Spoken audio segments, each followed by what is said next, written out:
Refresh you. We're all good? I think we're good. Oh, almost forgot to post the thing saying I'm up.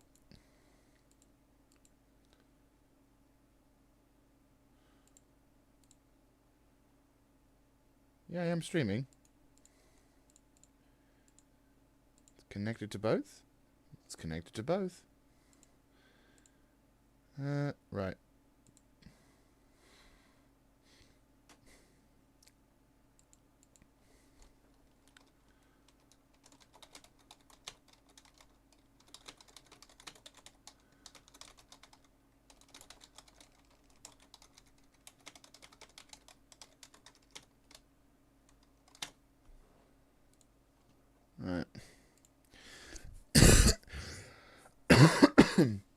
Not a good place to start coughing, but okay.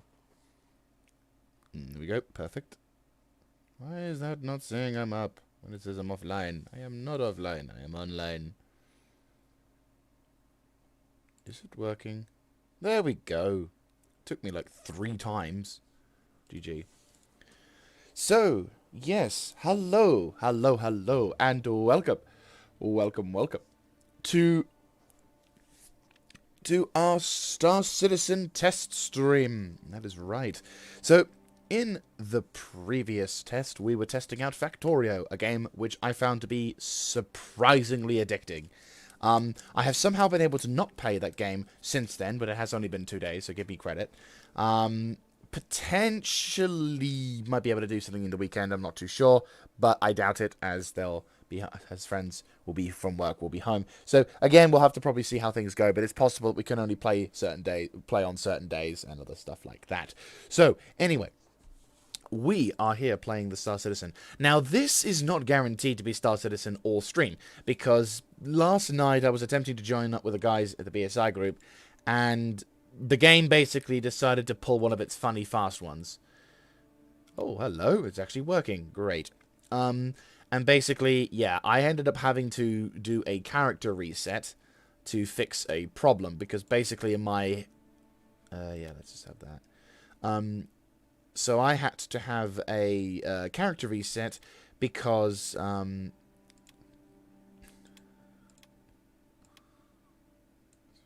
fairly bog standard, fairly nightmare-inducing.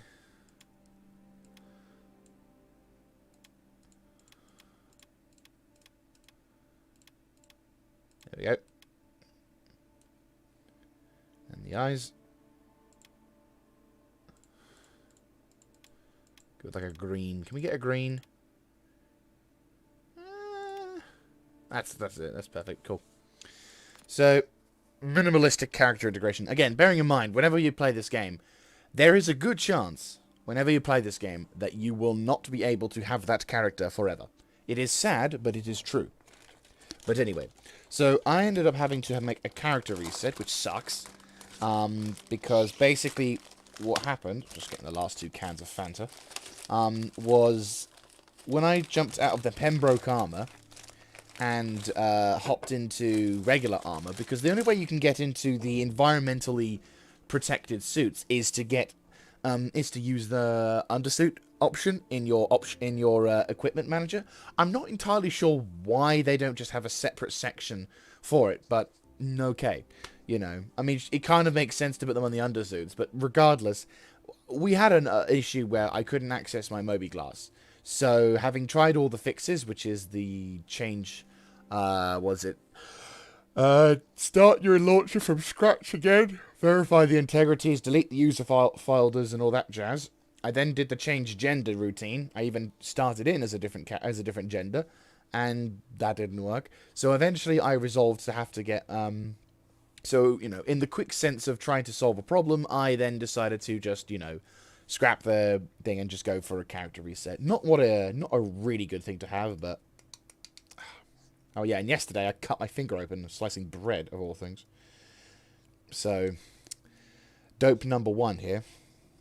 But no, today's stream is to see what we can do. Can we, in fact, do this stream? You know, can we actually play this game and it not, like, shit out the internet or whatever?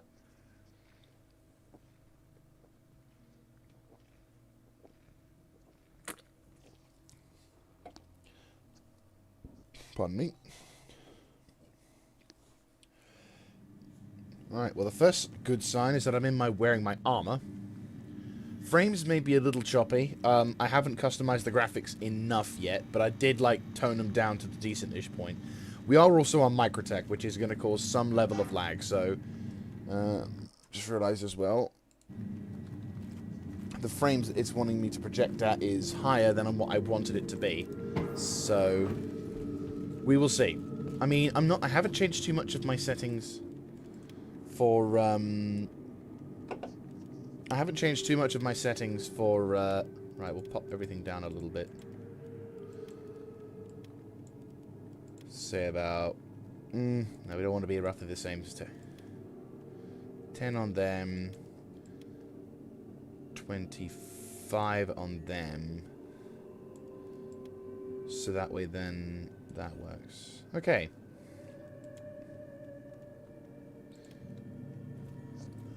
Cool. Okay. So graphically we hopefully should be good. Hopefully. Right, I've got my C54 on my gun. We have access to the Moby-Glass, which is great. And we're on Microtech, which is a lovely planet. Fortunately, it will kill my frames a bit, so I will need to get out of dodge if I'm going to be careful.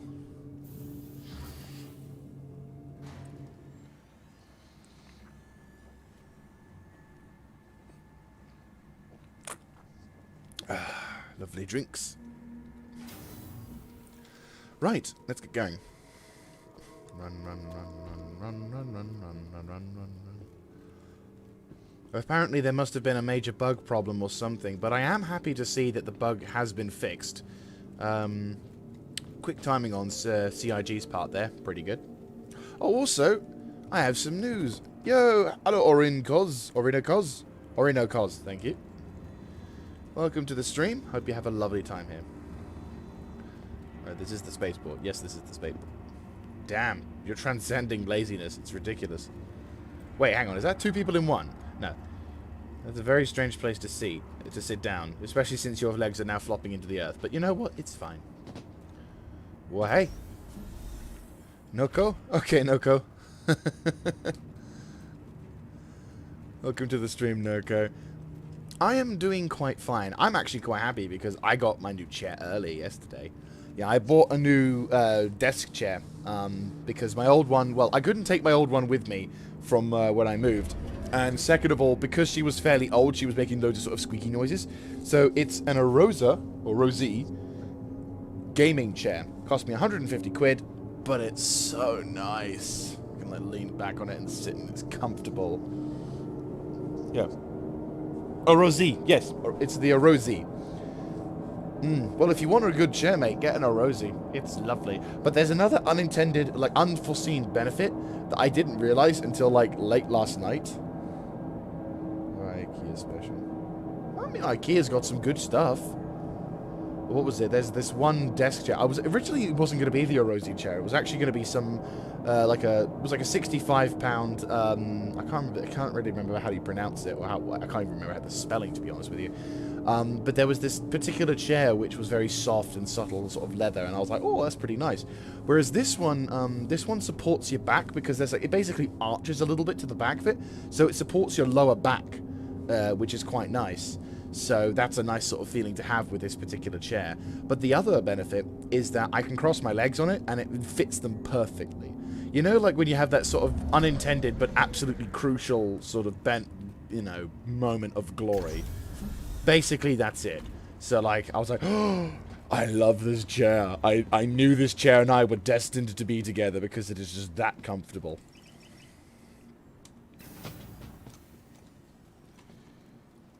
Alright. MBS terminal. I know, right? So, for example, right now, I don't have a webcam available, but if I can lean back, legs are crossed perfectly, like, you know, there's enough room for them to sort of there's enough leg space so that I can easily put them in there. And then I can adjust if needed, which means I get even more room for the legs. So it's like, I cannot, like, you know, some chairs are like just a bit too short, so you can't quite cross your legs on them. Well, this one is the opposite. It's lovely.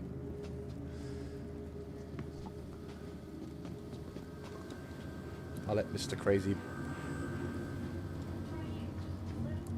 Yeah, it's pretty dope. I love this chair. This chair is awesome.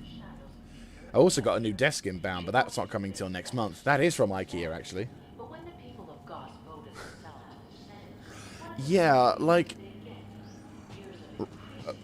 hello, Mr. Random jumping off high areas, man.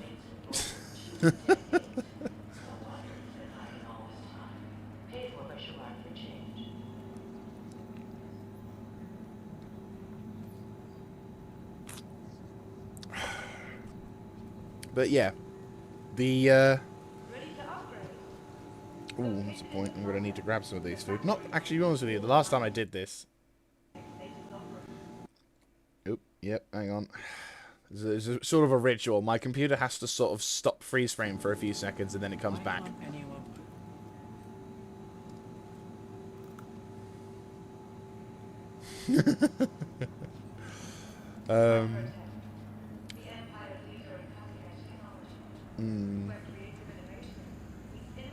GG.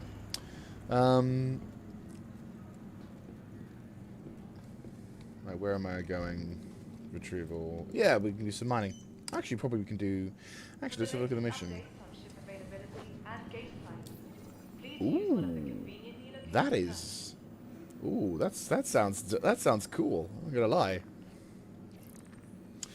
Right, equipping call to arms in case any asshole tries to do anything and they think, haha, I'm gonna get you because I'm a baddie. And I'm like, actually, mate. Remove illegal occupants. You know, let's go on. Let's do one on Calliope. I haven't been to Calliope yet, so let's get that one done, and then.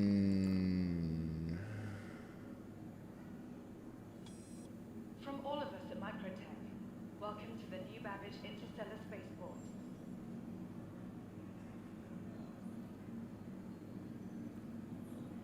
Huh. You know what? Let's actually go for this instead for the time being. Looking for a good time? Be sure to visit Waddy's Bar at the promenade. Pickup site. Right on the metro. Okay. Let's go to the Avenger Titan. Because I do like that ship. Best starter ship. Tired of travel? Why not rest at the Nest newly 0202. That's actually, yeah, no, that's actually pretty dope. Two cab mounts under each end. That's pretty, yeah, I like that. To be honest with you, the desk I've got at the moment is actually quite good because it's roughly the same size in terms of width as the current setup I've got, but there's a lot more verticality to it, which allows me to have other extra bits of storage, whilst also being able to excuse me, whilst also being able to have my two monitors sort of routine. Oh yeah, I need to enable that shit, don't I? Thank you very much, reset. Head tracking enabled. Track IR. There we go.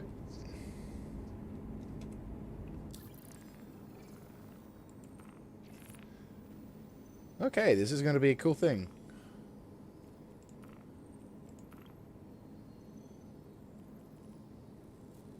Clear to launch. Sweet, thank you very much.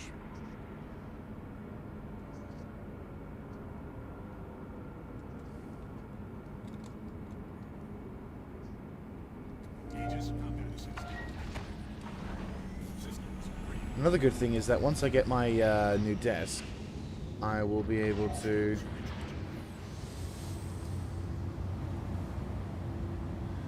Once I get myself...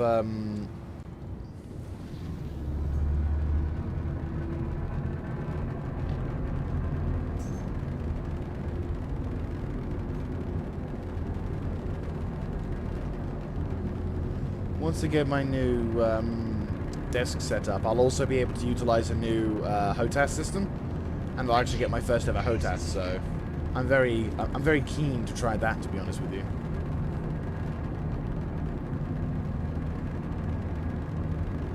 nice. I haven't got a super wide monitor. I've got like a 23 inch. I've got two 23 inches. So I've got one for the front, one on the right hand side for the desk, and the other on the left, which is very useful.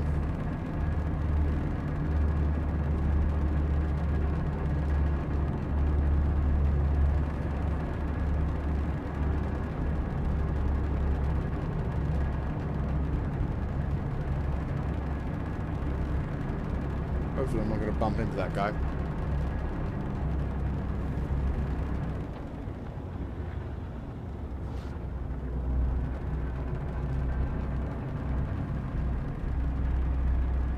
I mean, yeah, go what you want to do, mate. That does sound pretty cool.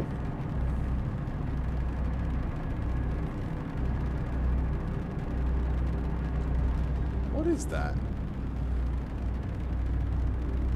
Am I chasing after someone? Oh, freelancer. Okay. I was wondering, I was like, where the hell are you? And it turns out he's actually flying differently. Okay.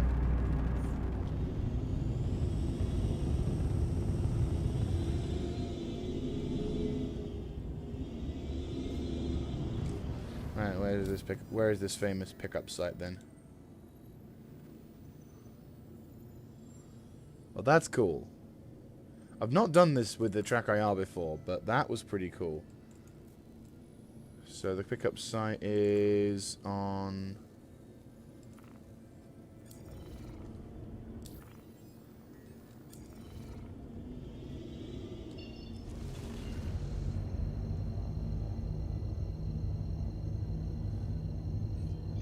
Let's get this going.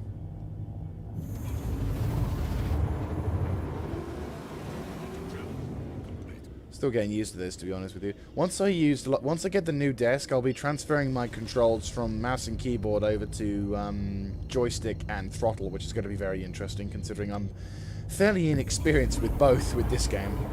So, like I tried, I do have, I probably shouldn't look when I'm talking, but I do have a hot joystick, but it's one of those sort of introductionary ones with like the throttle on the thing, which isn't bad, and again, it's done me a really good service, but in terms of like good, actual like good stuff, yeah, it's not very efficient if you want to start getting more like high bollocks. Why am I using the finger that has the hole in it? Oh yeah, no, I'm hoping to sort of... I'm beginning to get into the whole thing quite readily, if that makes any sense.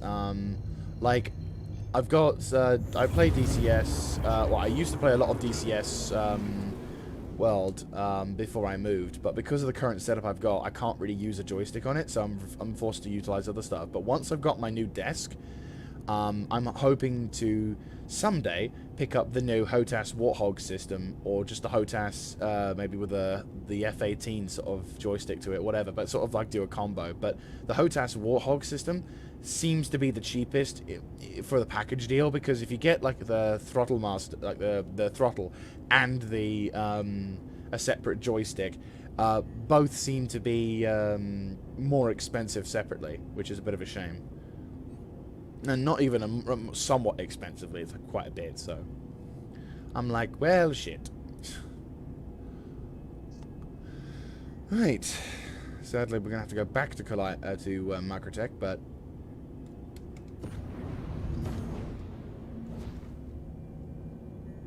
Oh dear.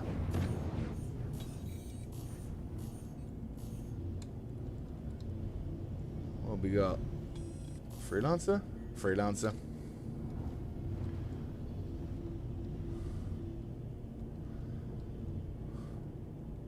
But yeah, no, I love this. I mean, I've recently, when I got the Track IR, I realized I could actually play this game with the joystick more, because when I'm flying in, like, when I'm flying about, it's quite a... When I'm flying with the HOTAS, with the Track IR, it is so, oh, you know, just mesmerizing. There we go. Alright, here we go. Up. Well, yeah, the whole looking around thing. I'm still getting used to certain. Yeah, I'm still getting used to certain things, but in like these, yes, but it is so much easier. Ooh, can I? it wants to, but then it realizes it's blown up. Oh dear. And this is why you wear suits whenever you go out on journeys. See, this here is the reason why you wear a spacesuit when you're in space. So that if in case of sudden decompression occurs, you're not caught with your pants down, floating in 0G. That makes you wonder what's going on with this lot.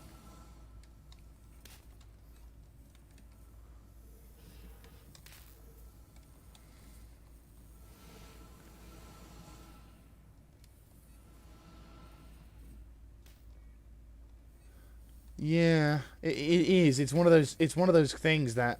Well, to be fair, there are a couple of things. When it comes to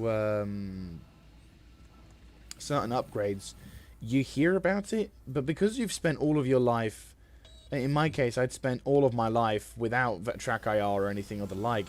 I never realized how important it was, and then all of a sudden, I was like, "Holy fuck!" You know, the moment I used it, like, and actually had it successfully used for the first time. Also, can I just say, holy shit, that's beautiful. Frightening, but beautiful. Those are clouds. Damn. That's pretty. Anyway, right, this is going to be interesting, because I trip when I normally go into this, so...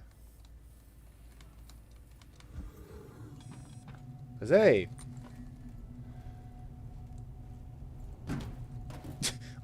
I don't want to remove my helmet, game. I'm in space. That's the space ghosts talking. We don't want to listen to the space ghosts. So, Nucko, what have you thought about this, Have you got... I'm assuming you've got this game. Mainly because you found the stream, but I could be cheeky. Or have you sort of just... Are you interested in it?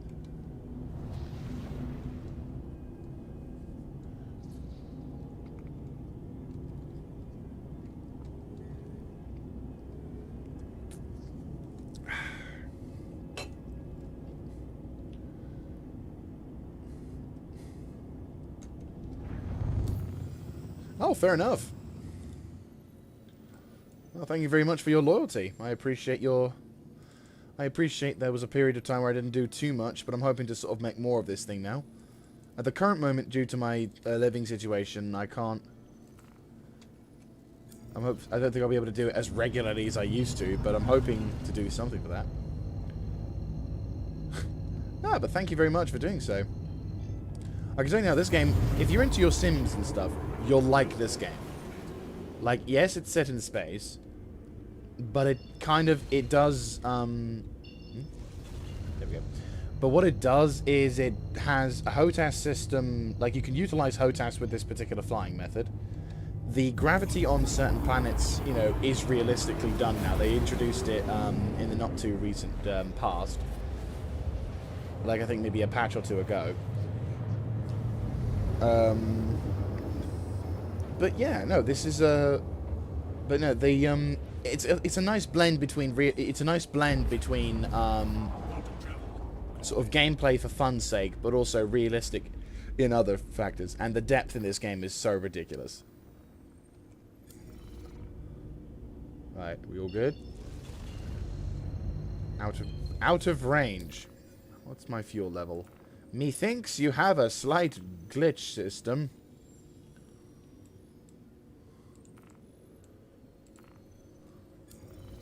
Oh,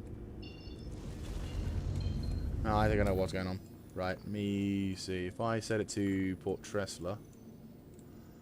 Well, I will do a slight plug for the sake of getting benefits to both sides.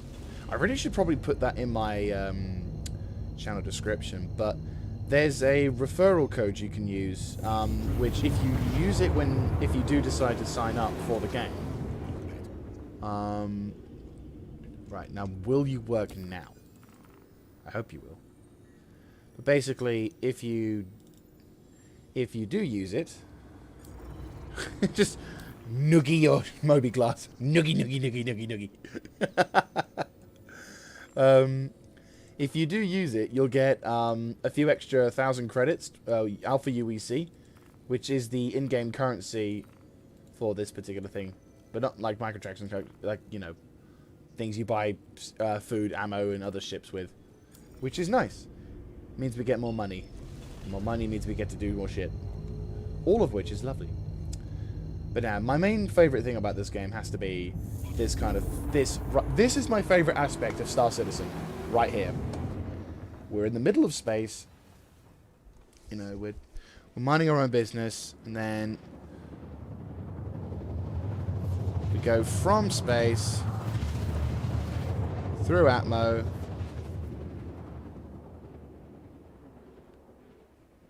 and we're flying through the planet.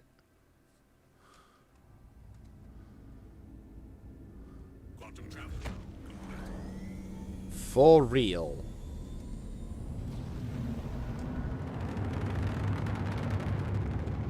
Wait, hang on. Is that the place where you can get out as well?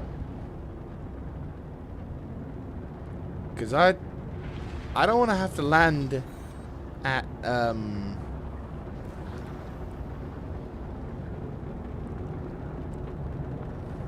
yeah, this is Microtech. It's a planet which, in the lore, and the Star Citizen lore is ridiculous. I love it. It's so in-depth. It's got, like, a whole buttload of history around it.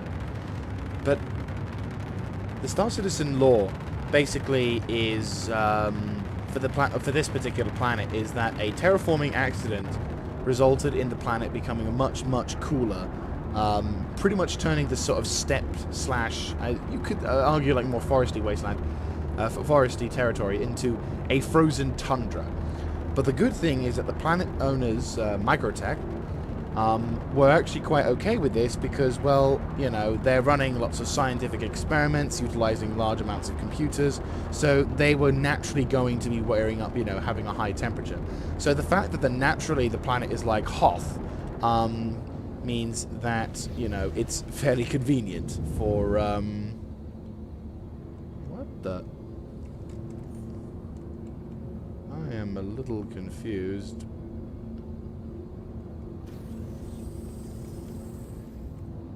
Can I land? Am I landing there? Oh.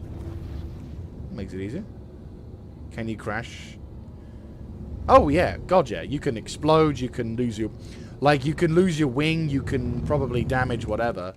You can lose a... You can bugger up something quite easily in this. That is actually kind of cool. Right, let's try and see if I can do this first person. Yeah, you can most definitely crash in this. The controls are fairly customizable as well, but obviously if you have a HOTAS system installed... right. So, yeah, it's really cool.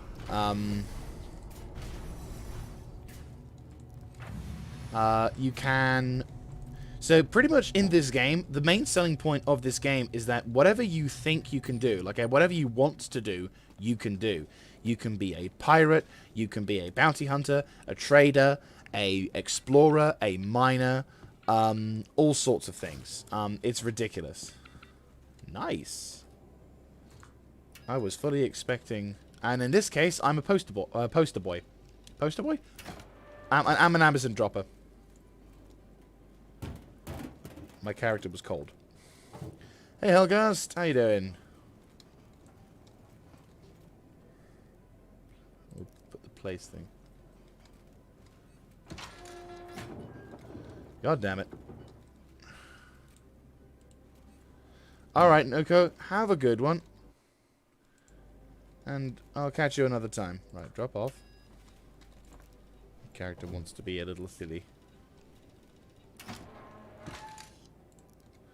There we go.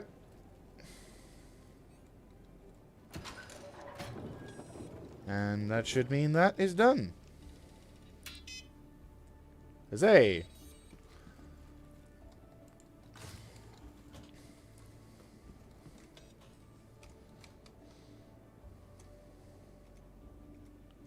Hopefully that actually worked now. Hopefully. If not, I'm going to turn off the tutorial tips. Off. Thank you. Just going to take that opportunity to take a photo. Alright, guys.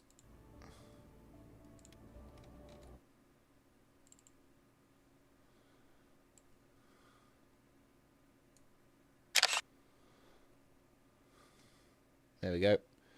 This is only for my benefit, really, but yeah. Save image. In that thing. Yep, brilliant. Okay.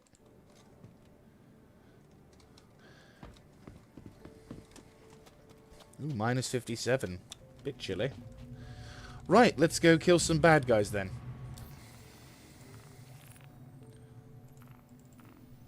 Right, how are we doing for weapons? Yep, we're good for that. Have we got grenades? No, not equipped my grenades yet, but we will. No, I still got my reauthorizer. Nice, nice. Alright, I don't think we can... I don't think we can take on the, Alright, there we go.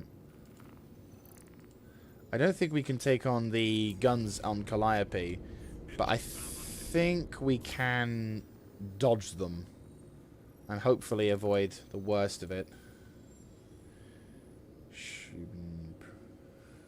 Oh, a fair amount of stuff there. I might take the ROC out once we've done this to get some mining done. I know there's a place over on the Hurston sector, but I'm not such a big fan of Hurston sector. I kind of prefer this sector.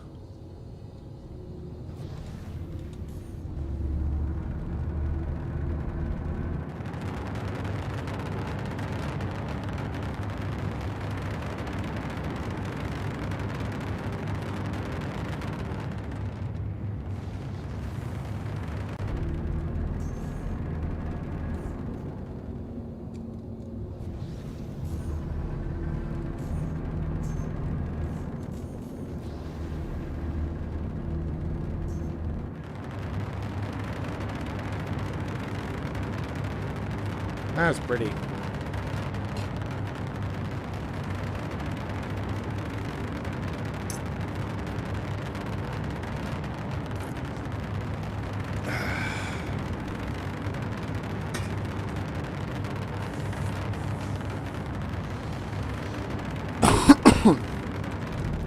Right, let's see if we can get ourselves to Calliope, shall we? And get to this processing facility. Right. Let's make our way towards OM1.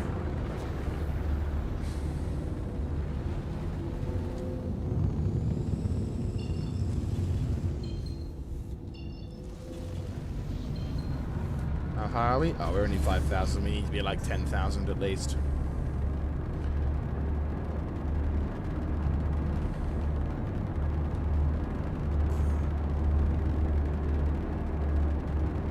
Okay.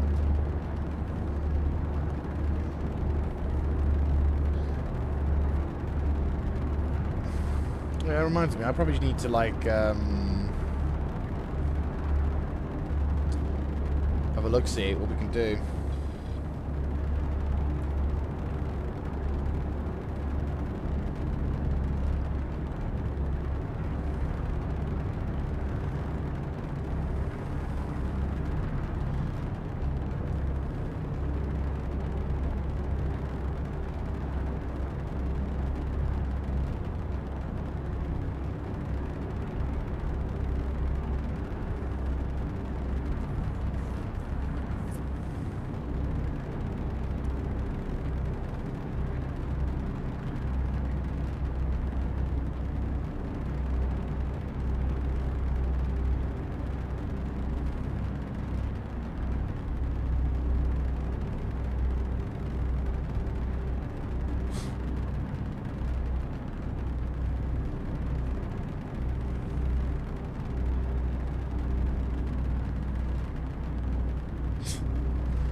Right.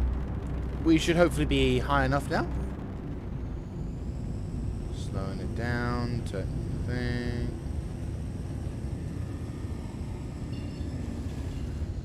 There we go. Yep. We are in fact high enough to do that now. Brilliant.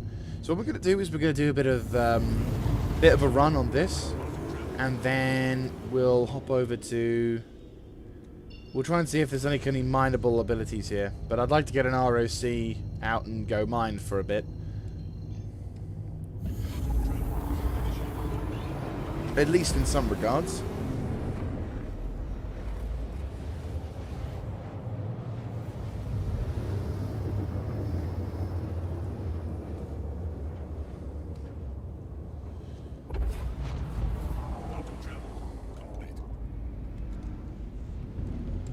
Alright, here we go. That's actually quite a nice, oops.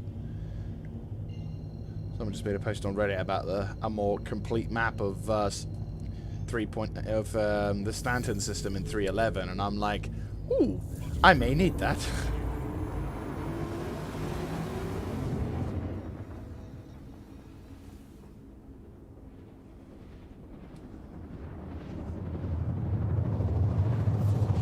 On the light side of the planet, which is makes a nice change. Not to say that this is going to be any easier, but, you know, not having to figure out where the hell we are in relation to the rest of the world is also a benefit.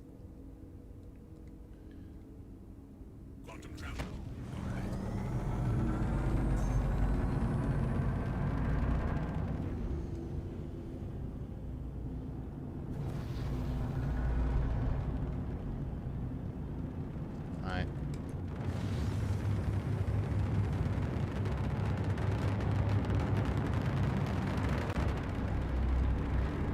Try and get in as fairly quick as possible. The useful thing about the Avenger Titan is because it's like a plane, it's fairly aerodynamic. Not perfect, mind you, but fairly. That's so cool. I think I've been to this kind of place before.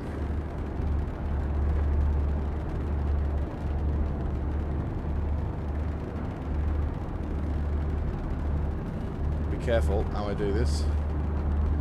I want to basically land so I don't have to deal with the local garrison. But the issue is the local garrison doesn't want me here. Well, I say local garrison. There are a number of space stations. There's a number of turrets which. Let's see what we got.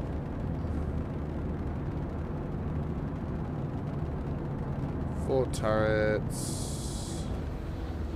A real solid pieces of cover. About what? 1.11 clicks.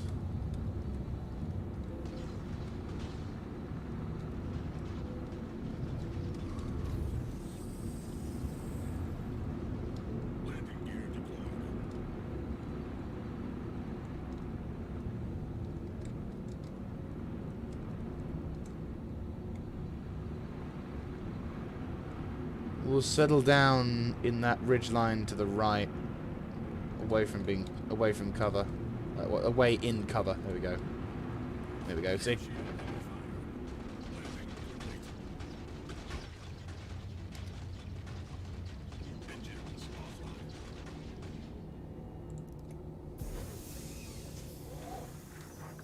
All right. So 7 contacts. It's cold, but it is not too far. I do not know, I'm afraid. I have not seen Mr. Fisher in quite some time. Oh, it's minus 70, so it's fine. My armor can take that. My armor can just about hold it, so that's fine. Benefit of low gravity. Whee! No damage when you jump from really high locations.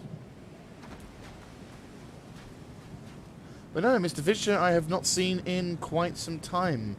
Last I heard, he had injured himself, sadly. I hope he's speedy recovery. But no, I'm hoping to be able to RV with him at some point. It was a lot of fun when we were doing our Guild Wars sessions, so I hope for those days to return.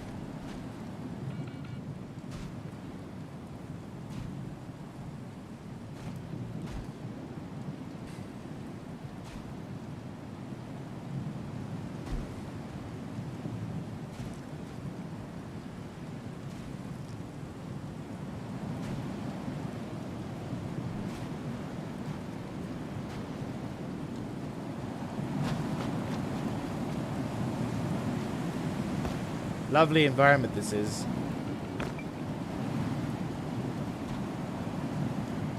It's very friendly. Very friendly.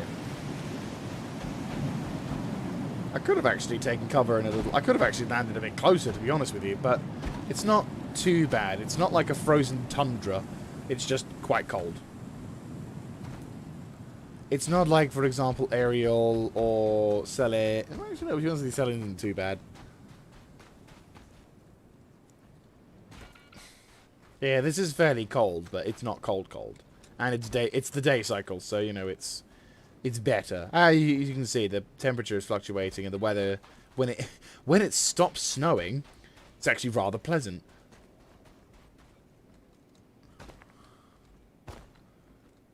Still, you know, completely toxic to humans on completely toxic to humans on for not wearing cover, but you know, better than other stuff. La la. Run, run, jump.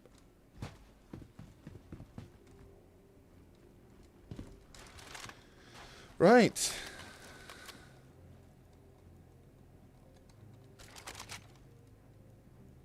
Uh-huh.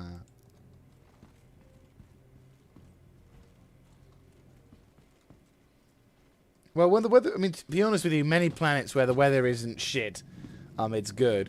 But in this occasion, it's more tolerable than other things. Still lethal to humans, but tolerable to when you're wearing a spacesuit.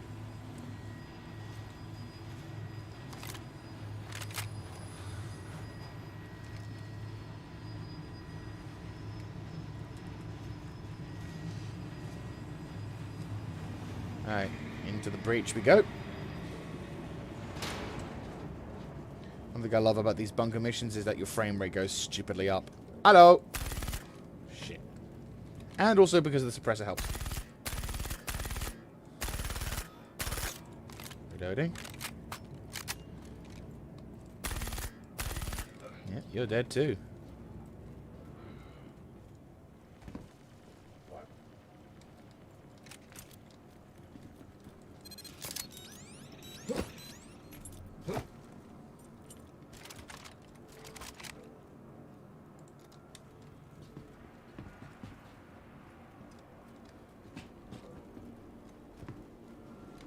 Oh.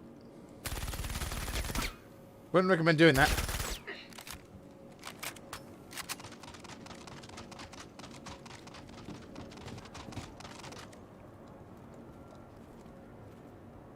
Huh. Hitboxes are not that big. Good to know.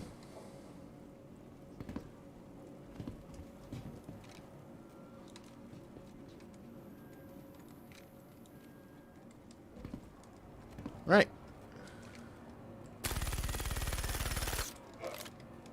Actually, this is probably a good test for grenades.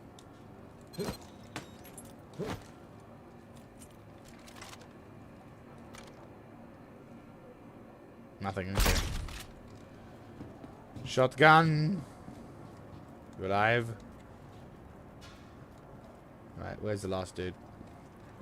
Shotgun. That could have been fatal.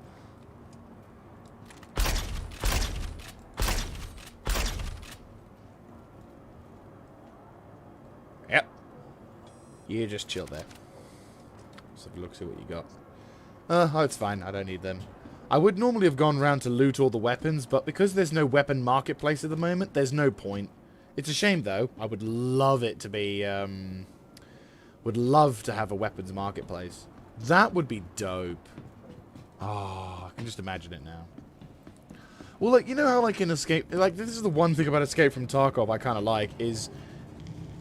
Inside that game, you know, when you've had a successful raid, you've got a butt ton of gear to sell, and, like, you could have a pretty decent economy, but the developers have decided to fuck over its player base a bit too much. See, people complain about Star Citizen being a game that's, like, not ever going to come out because, you know, the developers are taking too long. Well, Escape from Tarkov is a game that's, you know, kind of already out, but it's constantly being fucked over by its developers, and its player base is suffering as a result.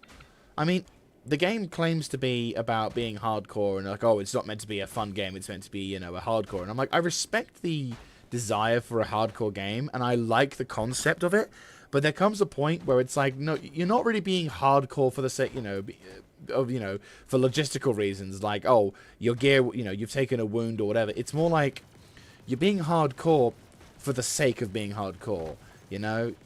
Anything to make it slightly easier for someone to enjoy this game is almost immediately denied, and it's just like, great, you know, the whole, you know, found in raid system is a tantamount proof that, you know, they don't really want you to play the game to have fun, they just want you to play it in a certain particular style, like limiting the player's choices.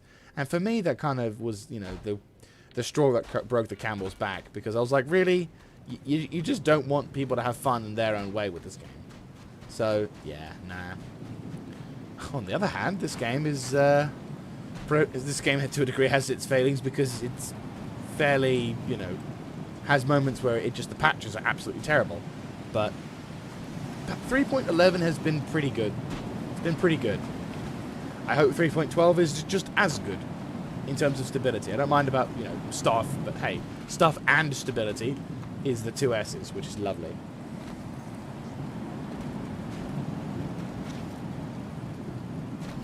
Right, so now that mission's complete, let's go try and see if we can, God, the frames I'm having. Oh!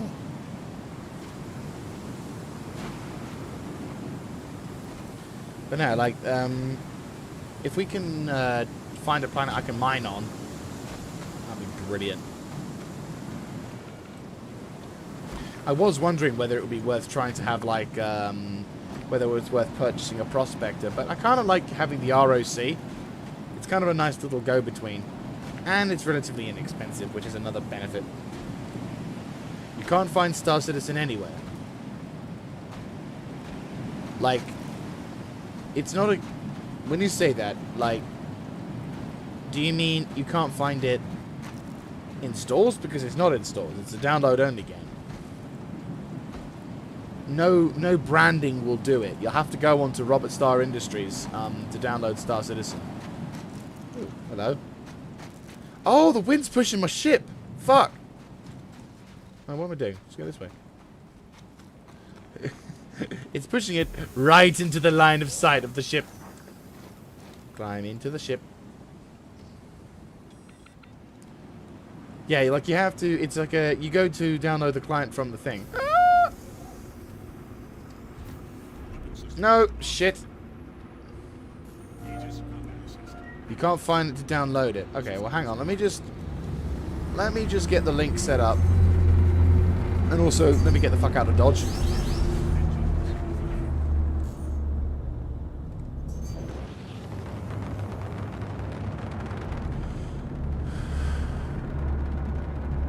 Okay, well now we're safe. Let me just quickly go get you that link.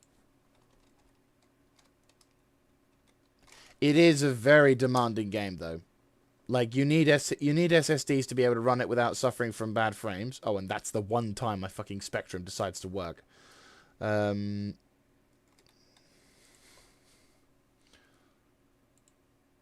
yeah.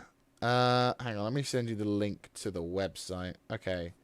So the link to the website, Mr. Hauergast, is here. And let me just log into my thing.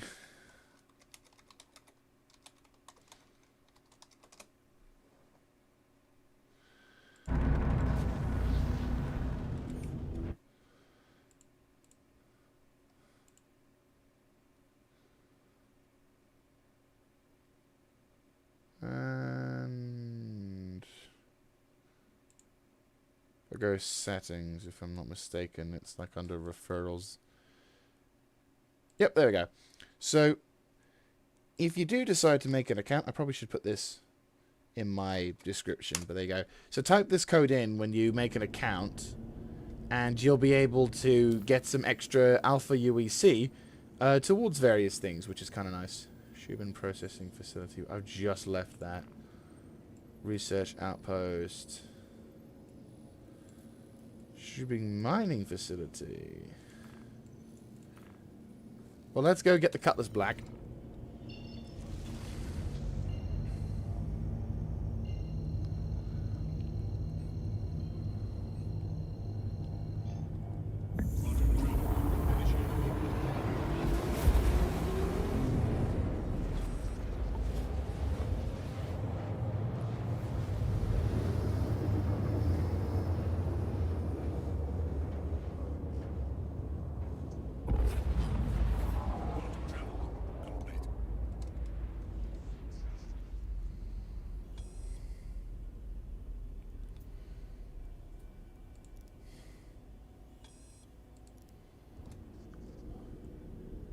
Right, where is,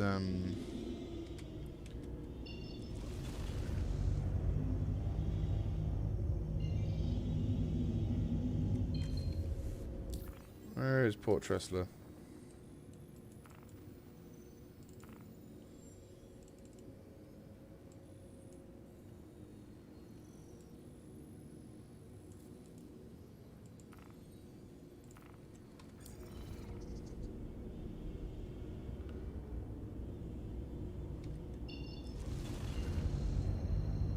Right, so yeah, let's go get ourselves a Cutlass Black. Like the bog standard transporter. Though I will be making a change at some point with my loadout of ships. I think I will be transforming one of my ships into a Valkyrie, which is going to be a bit expensive, but I think it will be worth it considering that the Valkyrie is, in my opinion, a vastly superior transportation vessel for ground vehicles. The ramp is bigger, better, smoother, and you can also have the benefit of being, there's obviously the benefit of being a troop transport, where if I ever do decide to become a troops transporter, I'll be able to transition to that role a little easier. Not to say that the Cutlass Black has got anything wrong with it, it's just, it's not as good at certain transportation methods. Please proceed to assigned landing bay. There we go.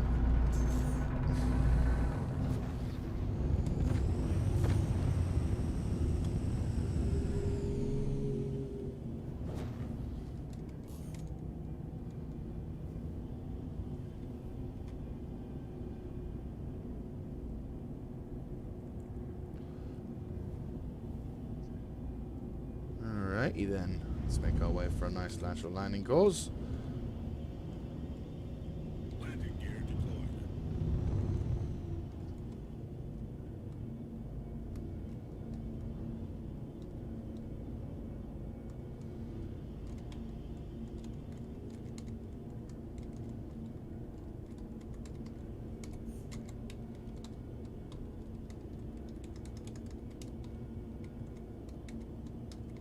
Landing complete. Engines offline. Landing complete. Have a pleasant stay. Offline. Alright, there we go. There's a little landing trip just to nice little old landing to settle the day. I do love the Avenger. It's a very good ship. As said, the best starter ship in the game. Like, that could arguably come into contention because you could argue, well, every ship which has a game package is technically a starter ship. But I think I'd say it's the best bang for your buck. Definitely. Though it is a little bit more expensive now, I hear, which is a bit of a shame. But I still think it's it's bang for your buck. Considering what kind of roles you can start with, that sort of thing.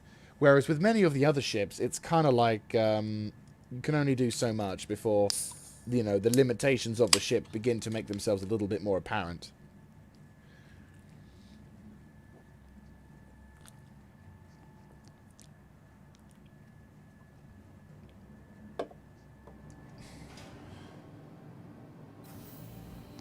Right.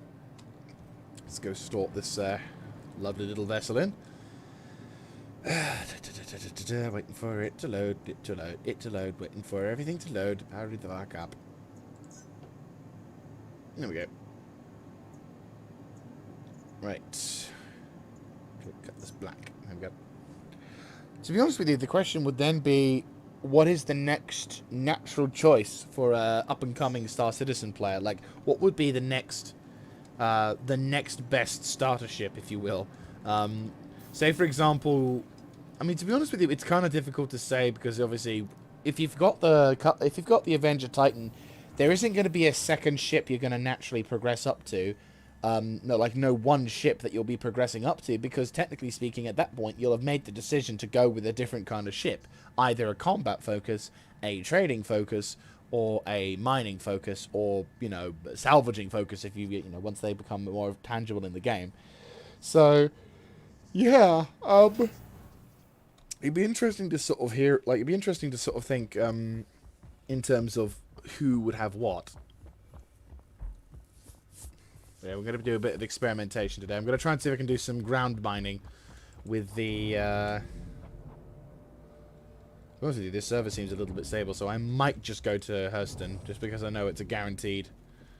It's a guarantee. It's a little dull, but better than nothing. As much as I'd like to mine.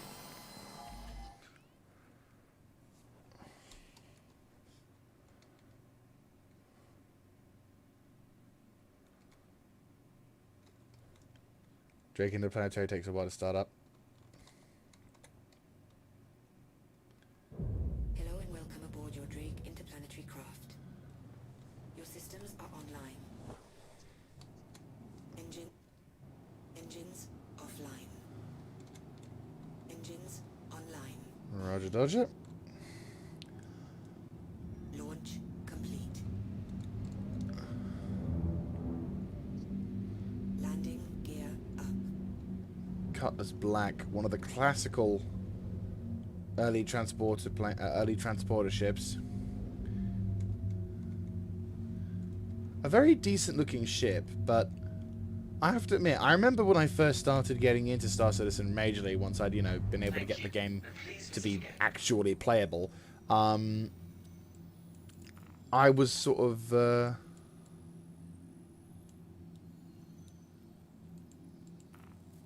Dark Core, this Hurston.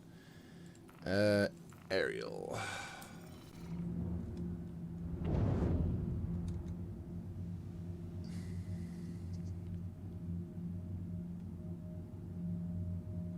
Alright, let's go do it.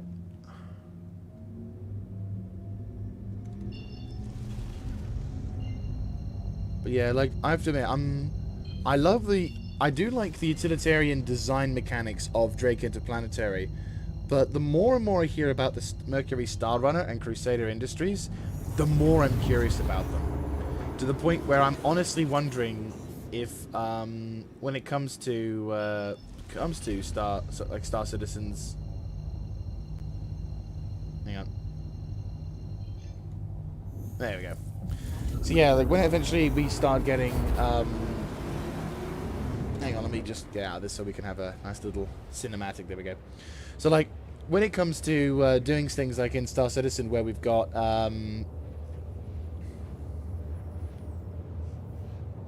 yeah, that's a good image. So like when we have like, the Crusader ships finally making their effort known in Star Citizen, I'll be very curious to see what kind of design mechanics internally and externally we're going to be looking at, because Crusader is like one of the last few ship designers that have who haven't shown their presence in the verse, like in the playable verse yet. So I'll be very curious to see what kind of stuff we can get from them. I'm hoping good, obviously, but good in the sense of longevity.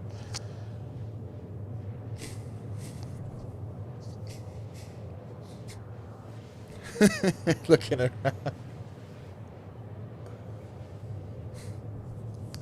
There's a lot to take in. Star Citizen has a beautiful amount of lore. It's ridiculous. When you look into how how the Meson regime kind of went about things, and then eventually how terraforming has become this big sort of lucrative trade thing, but then it's almost immediately become sort of the devil's taint because of the implications made during the events caused by the measures themselves.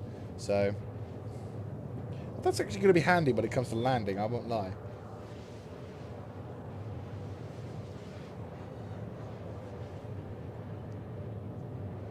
Not a whole lot of room, but enough. I do like the MFD setup on this the Cutlass though. Like, it has everything you need below you, and it doesn't need too much to look around. And with Trek IR, it is useful because obviously when you're utilizing your physically to look around your cockpit,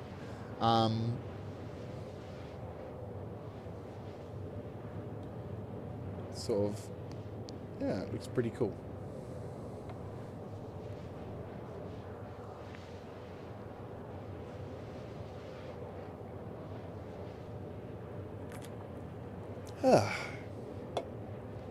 Just drinking internally from the suit there.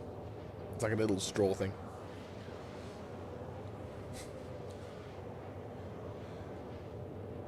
But no, if you haven't really heard of this particular thing, this is kind of like the everyman's kind of transport ship. It used to be fairly common, super common in fact, but ever since they've introduced the Cutlass Red and the Cutlass Blue, and the various other transport ships are about, I've not seen this particular ship as much in the verse, in my experience. It could be that it's quite popular in other servers or across the globe, but in terms of how much you see this particular ship, it's nowhere near as common as it used to be. I remember used to being able to see this ship about a year ago, and this was a fairly common ship. Like, you would be seeing lots of this ship. And in terms of utilitarian, it's very, very nice. You've got... in fact, you know what? We've got time whilst we're in the verse. You've got a turret setup defense system here with two size 2s, I believe. You've got a weapons locker on the side over there. You've got... I'm a little edgy walking around my spaceship in this kind of environment, but hey-ho. You've got crew quarters over there.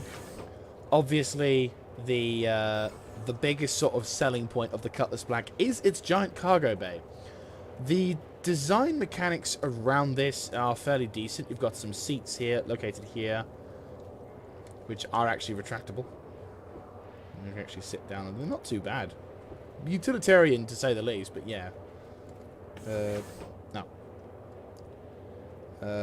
Equalize pressure for exiting. So you can see the Drake interplanetary mandate when it comes to design mechanics is, you know, it's not designed to look pretty, it's not designed to look amazing, or it's designed so that if it breaks, you can fix it relatively quickly. So, and I like it. It's not a bad thing for that.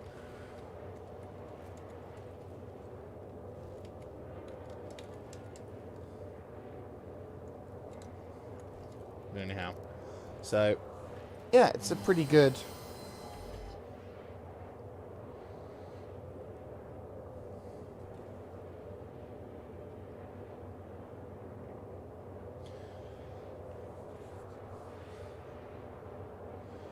Alright, less than a couple mil to go. And we're almost there. Unfortunately, the quantum drive in this thing is not as far. It's not bad. I mean, to be honest with you, in terms of fuel, it's got 2,500 fuel, which is pretty fucking cool. No, there's Hurston. There she blows. We're in the sector on the planet now, and the largest planet in the system. Well, Stanton 3, I think. Maybe Stanton 2. No, Stanton 3, I think. It's a big planet. We're not going there. We're going there. Now, I'm a little edgy in doing this because, obviously, 2 reasons. We've just had an issue being fixed, and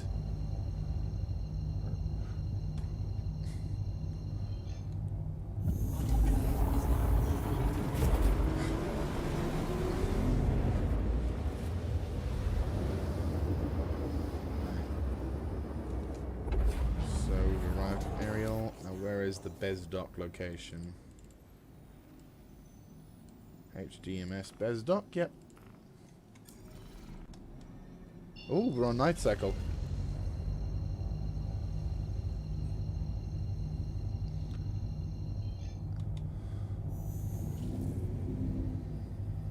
Quantum drive is now on.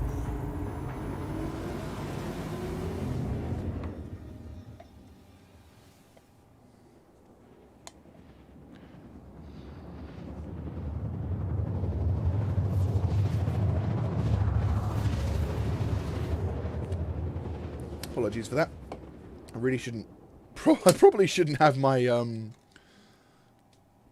Probably shouldn't have my hand in the middle of that. Whoops. Sorry. Quantum drive Shit. is now off. Hydration's going down. It goes down at a small rate, but I'm gonna need to be like careful. Alright, let's reset the route just so I know where to go. I won't lie though, one really good thing about the Cutlass Black, fastest ship and ammo I've seen. Like, this thing is built from...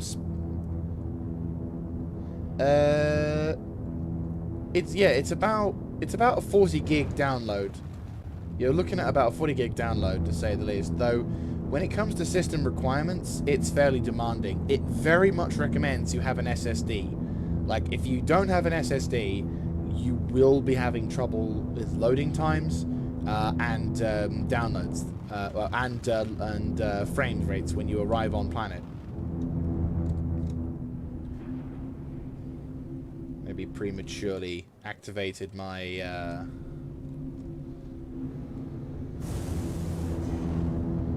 trying to keep my reticle above the planet just so that way.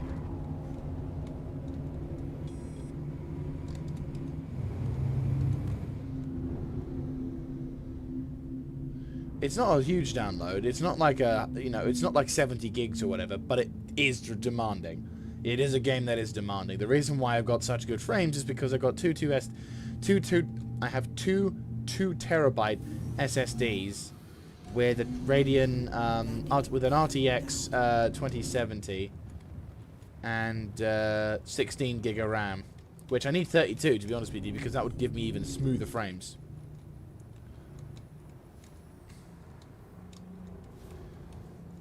Alright, let's try and see if I can do this in first person. Not easy in the night, but we'll try.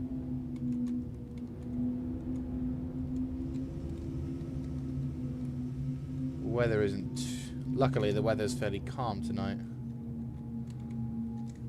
Why am I landing it out? Yes, I do. Landing complete. No, I'm not. Engines offline. Right, let's go get my ROC, shall we? I didn't have anything, do I? No, didn't think so. God damn it. And this isn't a Cutlass Red, which means...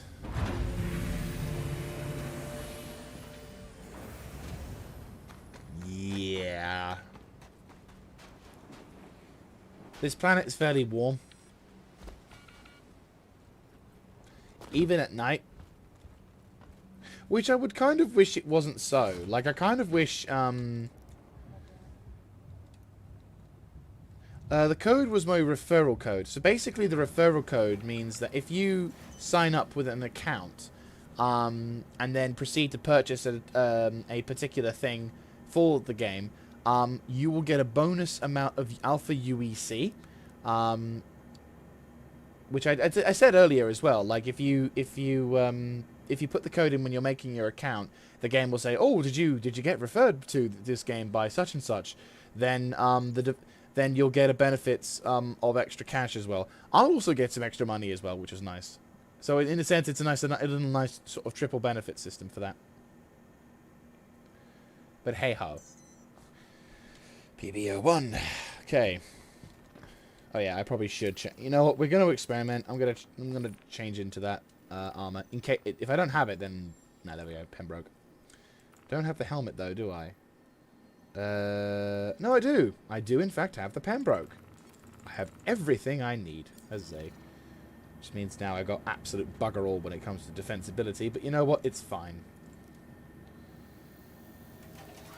It means I can survive on this planet for as long as I need to.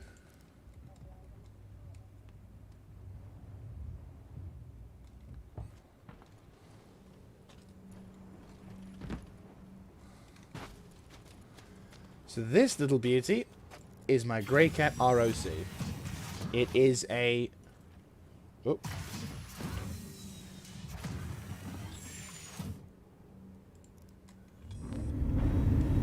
It is a...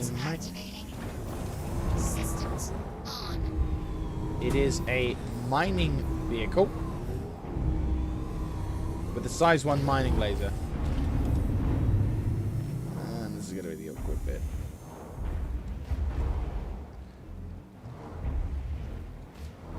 Thank you. Please visit again.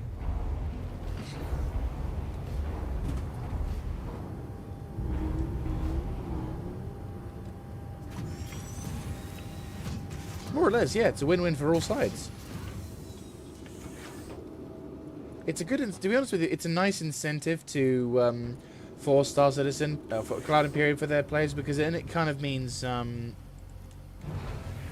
it means then that the players can sort of introduce other people into it, get rewards for doing so, and that those who decide to take the leap will get a better introduction to the game anyway. So it's kind of like a nice triple win.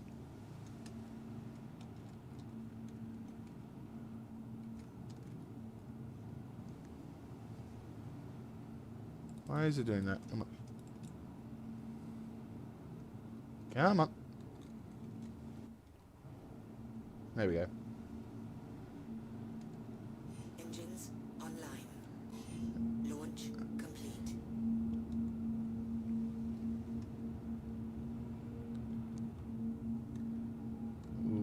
Okay.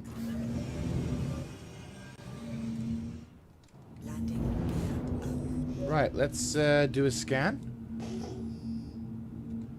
There is something to our immediate 12 o'clock.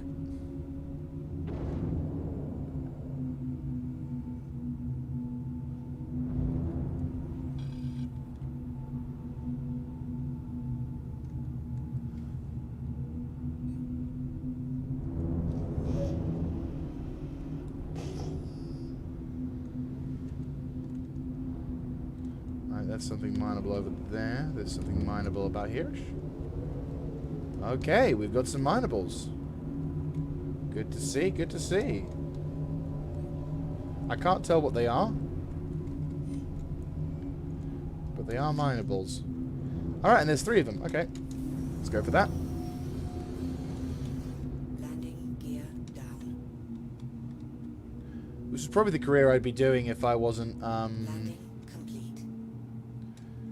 nah, it's a bit janky. Okay, let's try another loading zone.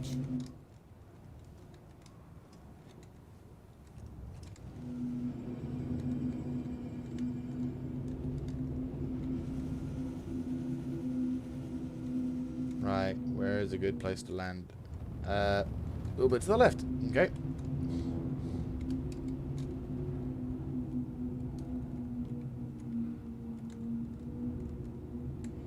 Landing. That's better. Engines offline. That's better. Landing. Not perfect, but better. Right, let's go check out the area behind the ship. Should be good.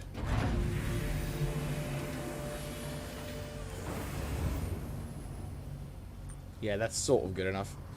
Not perfect, but it's good enough.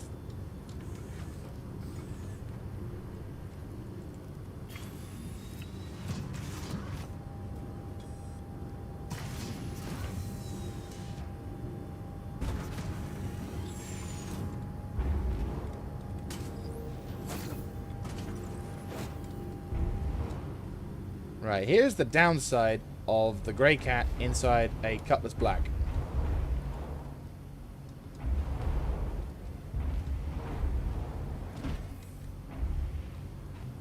This thing is not designed for a fucking ROC.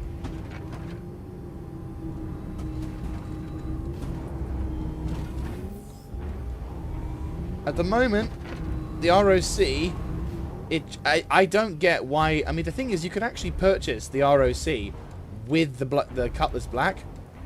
It does not suit the fucking Cutlass Black under any circumstances. Like, I don't know what madman thought it was a good idea, but I am most definitely trading up my Cutlass Black for something better in the future, because literally it just can't handle anything. Was that Hadronite? Ah, Dolvine.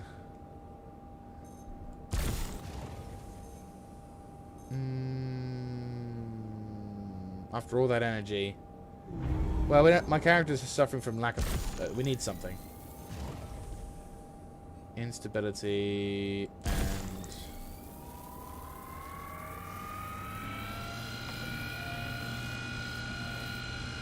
Oh, wow, it goes where I look? Okay.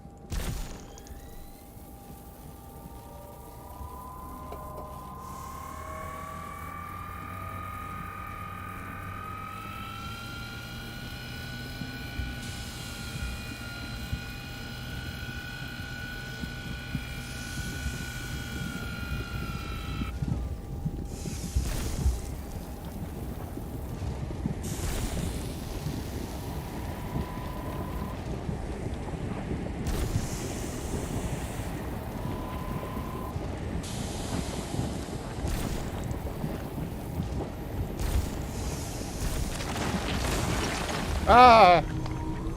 God damn it! Fucking explosions.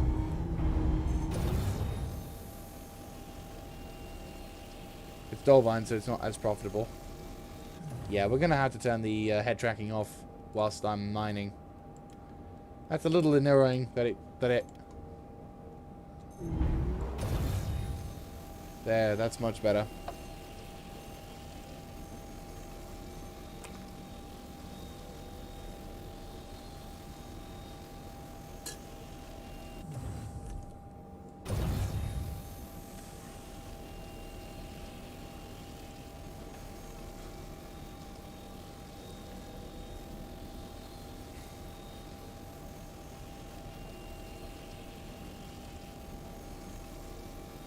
Way less stable.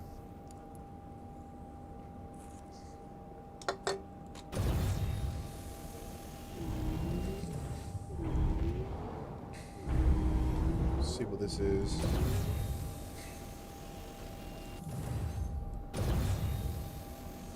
Yeah, it's a mining process, which is pretty nice. It's work in progress, but it's fairly fleshed out.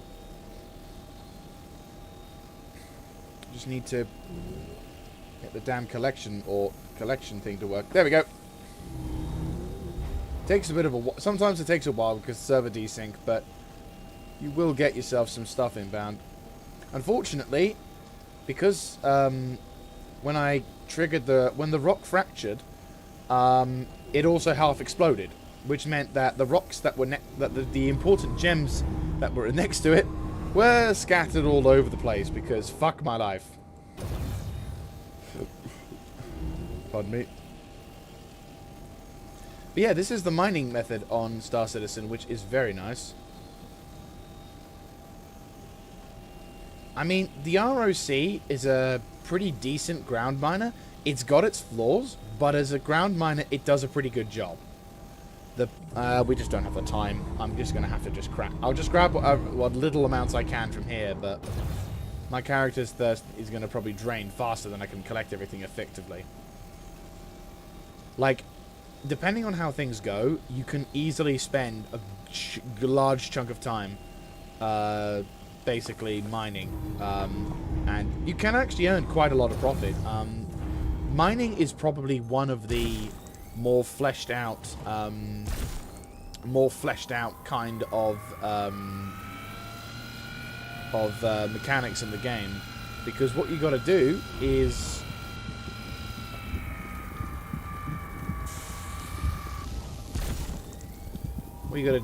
you've got to try and mine a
It was at 0%.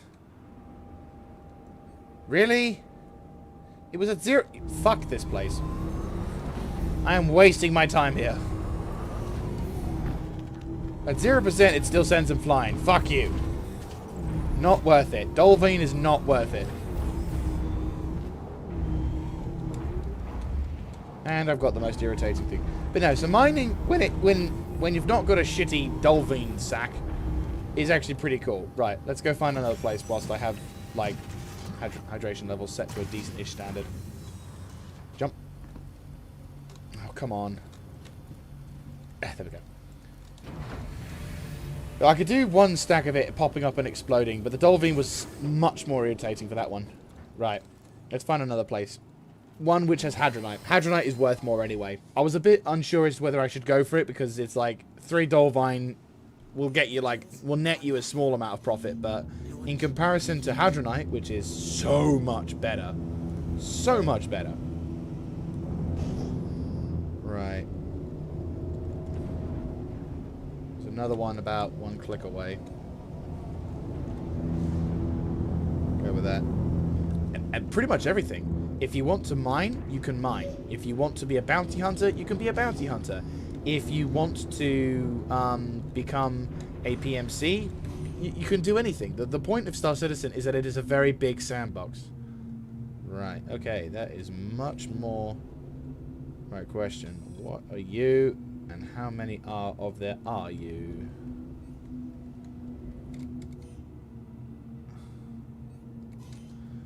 Right, well that looks to be enough to be worthy of the time.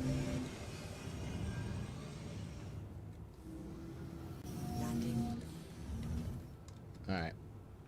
Let's land and see what we can do.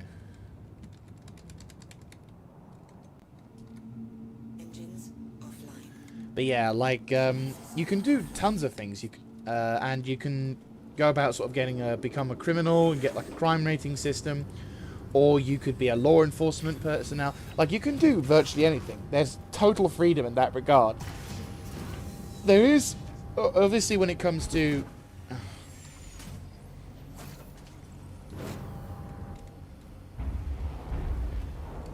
Yeah, like, the Cutlass Black is just not suitable for this vehicle. Like, Dragonflies, most certainly. Cyclones, if you fancy your luck. Huh.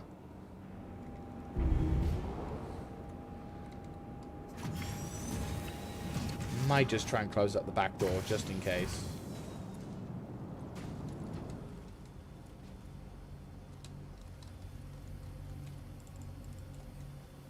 Ah, it's slightly buggered. Because the ROC buggered into it. Again, I don't blame the Cutlass Black is not suitable for a ROC. It's not suitable at all.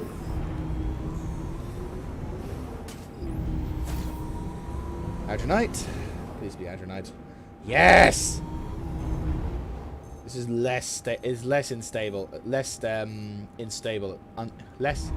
It is more stable. There we go. Right, so now I can actually work with a piece of rock that's a lot less of a dick to worry about. So mining in Star Citizen, which is fairly flushed out, basically requires me to fire a laser into the rock. And what I'm trying to do is I'm trying to create enough heat and friction inside the rock that it'll shatter apart, but will preserve the minerals and other stuff inside. And depending on how much power I put into the laser will depend on the level of the rock inside. So what I'm trying to do now is I'm trying to lower my power levels to keep it in the green. If I keep it in the green, then the rock will continue to heat up and fracture, but not explode. Because the problem with these rocks is that if you give them too much juice, they'll explode, which is what happened earlier, where the rocks will explode and everything will be sent flying. Where if you don't, and it works like a charm, you get this lovely array of all the minerals being in one spot. And it's lovely. It's very lovely. Which means that when you want to collect them, when you're firing the collecting laser, they all go into your inventory like a charm.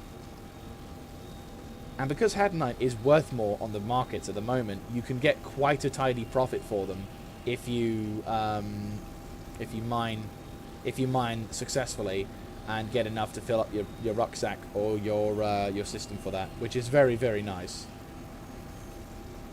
But yeah, Hadanite can be worth quite a fairly large amount of money. If you can get like about, what was it? I got lucky recently and got a I was in a position where I got lucky and I got like a load of, well, to be honest with you, fairly similar to the amount of stuff I've got here. But the let me try and see if we can get the character out again. Scan it up.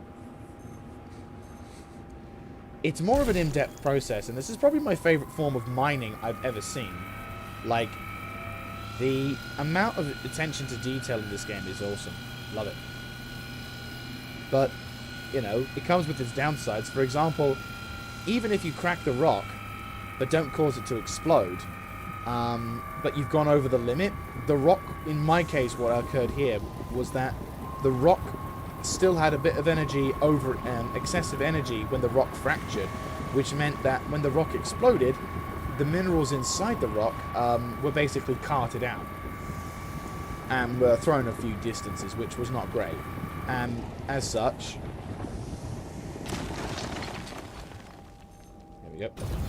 So because the hang on, let me try and drive around it. So because we had I'll probably turn my lights off because A, it's not so dark that I can't see, but B, the lights that are actually applicable are the ones right in front of me, and it doesn't telegraph my location to everyone else.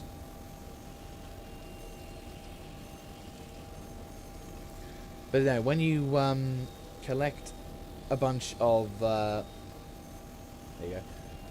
But yeah, so mining can be quite dangerous though, because if you if you overpower your laser into a mineable ore, and the temperature of the rock gets too high, it doesn't just explode and send all the items flying out in every direction. It explodes and destroys you. If you're close enough to it, which 9 times out of 10 you will be, the rock will cataclysmically detonate, resulting in you becoming nothing more than spaghetti bolognese if you're right next to it. So it's very important to maintain awareness at all times when it comes to mining certain materials. And of course, this is compounded by the fact that when you mine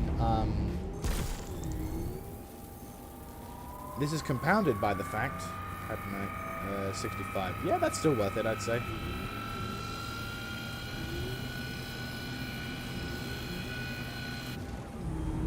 Right, we're in a bad position.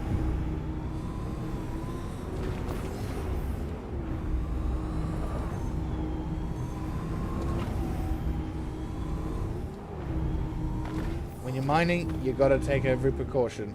Even if that means being really careful and spending forever trying to find the right angle to be able to go. Sadly, when Cloud Imperium devised this particular vehicle, they didn't think to input something called a handbrake, which, considering that you're shooting a giant bundle full of energy into a rock, you'd think would be higher on their priority list.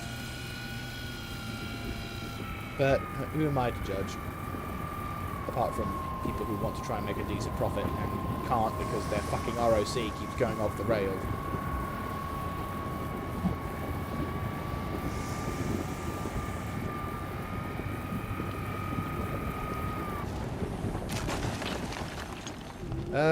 Streaming for a fair amount of time. Possibly not as long as I normally do. Like, I normally do. I might not be. I think I might cut this off at around 1, maybe 2 o'clock. I think probably 2 o'clock to be exact. I've got some things I need to sort out, but so far I'm quite happy to see the performance has not caused any major lag issues.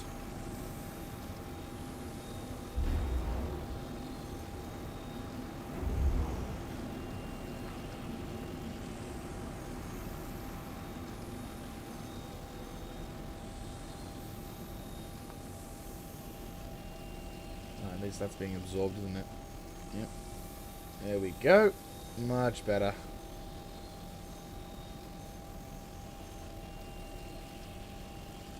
I'll be streaming for a fair few hours, though. Brilliant.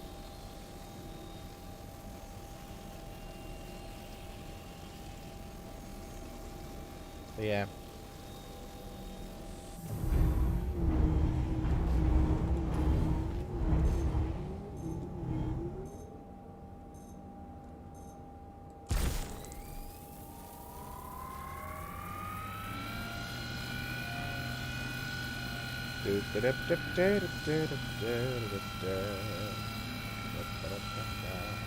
I probably should try and find some music to play in the background. Like ones that won't get me into shit.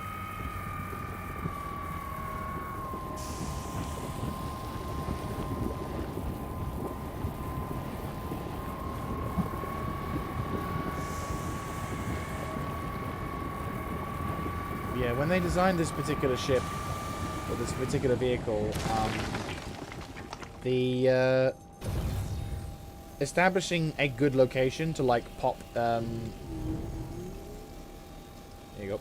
Establishing a good means to mine effectively was apparently not the greatest of ideas, or was not being pursued as much, because I mean, it's there, the ROC does the job, but you have to constantly adjust in order to get to the optimal mining position. When I say that, for example, you may notice that the vehicle tends to twitch a bit when it's mining, which means in order to keep it still, you have to constantly kind of look around. Also, you have to constantly turn the wheels to the left or the right, which, if you're trying to mine effectively, is not the easiest. And I'm fairly certain that this is also causing, because apparently friction is something that doesn't exist in Star Citizen. When it comes to mining, you can see my vehicle's moving even though it shouldn't do. So yeah, it's irritating to say the least.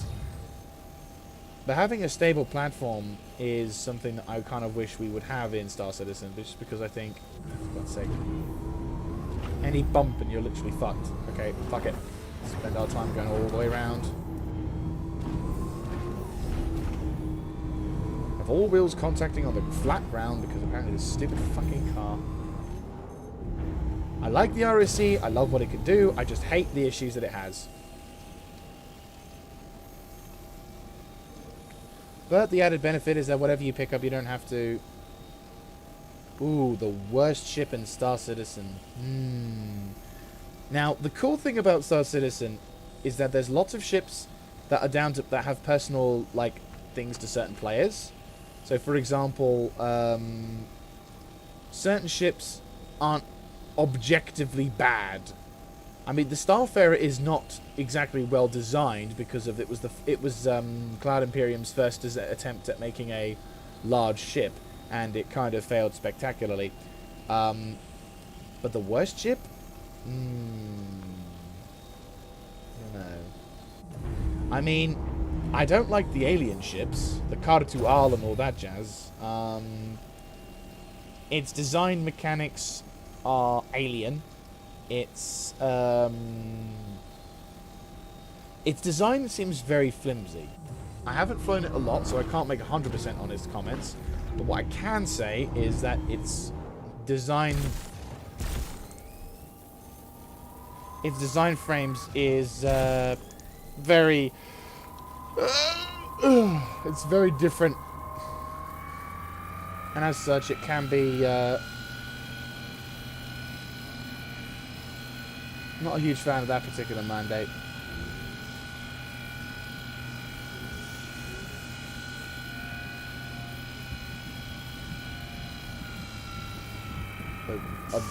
But there are no objectively bad ships, at least in my experience. There are badly designed ships. But I wouldn't say there's like a worst ship, because if there would be a worst ship, no one would buy it. So there is an appeal for all ships in this game.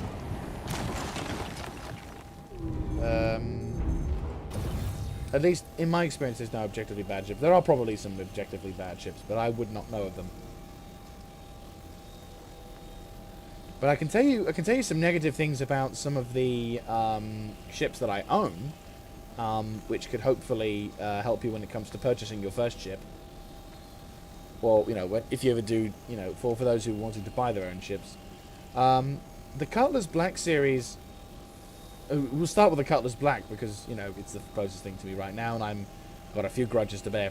The Cutlass Black is a really nice ship, but it kind of feels like an empty canvas board. You know, it's like it's not really designed to, you know, like it does the job it needs to do, but it's so bland when kind of useless in comparison to, say, into its counterparts. For example, the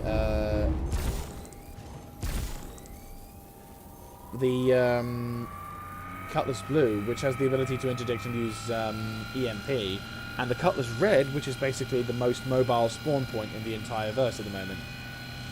It can the Cutlass Black can be utilized for transportation, but it's very like the way that it chokes it up, the way that the design method, the fact that it's very tight as you come into it is really awkward.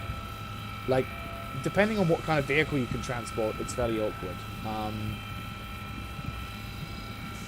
And it's kind of frustrating at that kind of regard, because if, for example, you've got a wider vehicle or you've got two vehicles, like two Dragonflies, then it can lead to dangerous circumstances of arriving. I can tell you one ship which has a really fucking stupid design mechanic to it, which I'll show you once I've cracked this thing open. Yep. Oh yeah, let's quickly showcase to you one of the most stupidly designed turret systems in Star Citizen right now. I can tell you there's actually one ship which I like to fly, but I fucking hate its turret system for, which is this thing, the Misk Freelancer. Now, the Freelancer is a pretty good upgrade for any kind of newer sort of Star Citizen player. You've got 4 gimbaled guns, which is pretty good for self-defense. You've got a couple of missile racks on the side. You've got some defensive turrets. But this defensive turret system here, right here, it could not be situated in a worse spot, because that's the cargo bay. And when you go into the cargo bay, the turret system interrupts items going into the cargo bay. So you could, for argument's sake, be wanting to, you know, drive a car in there, or maybe put a bit of heavy boxes. But there are these 2 fucking struts at the back of the ship, which don't serve any purpose except to inform you that there is a turret there, and that, you know, what? Really? Like, they literally act like they basically work so that way you can attack, you know, get into the turret system. But I'm like, there are ships in the game that don't even have that, and you can walk underneath them. I mean, the Vanguard series, for one, has turrets that you don't have to have a strut thing to block the person's access to. And I just absolutely hate them. I vehemently despise them, because it just means that the turret system inside it means that the Freelancer, the traditional series, like the original series, and pretty much every Freelancer afterwards, is always hampered by this fucking turret, and it drives me up the wall. Now that is a bad design choice, that's for definite. Oh, what other bad designs are there? I'm trying to think.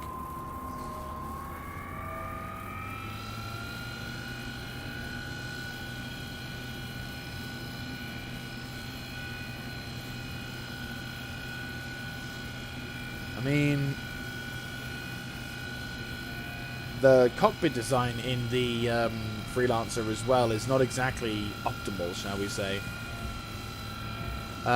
With like most vessels, you tend to have a good view from the cockpit, and you're most like you either have a really good view upwards of your ship, or you have a really good view all 360 degrees around your ship, at least from your cockpit.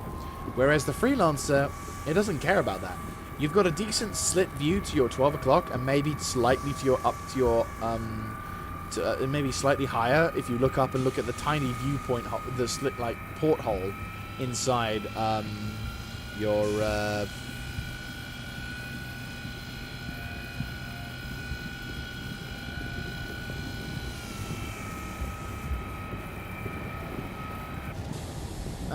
don't you just love it when it does that?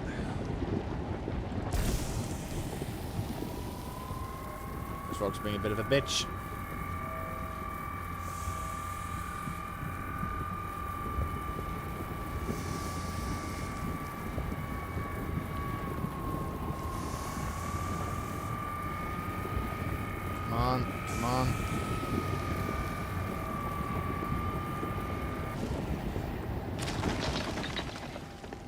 few.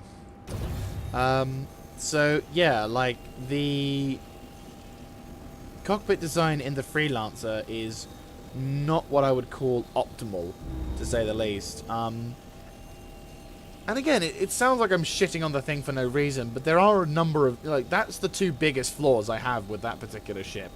And there are other ships, of course, that I've got that have their own little problems.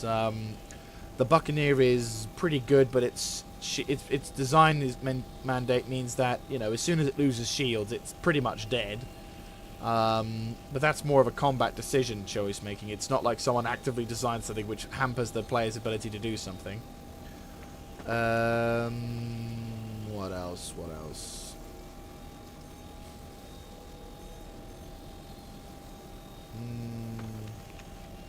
Oh yeah, Gladiator has a way too fuel tank. Gladiator is a really good plane, like really good ship, but its current, its stock loadout in terms of quantum engines means that you have a very small fuel tank. Like, you can barely make a jump from one planet to another. So if you wanted to ever use a Gladiator as part of an attack force, you are limited in very much a lot of what you do in order to get that one benefit of get the benefit of utilizing the Size 4 torpedoes.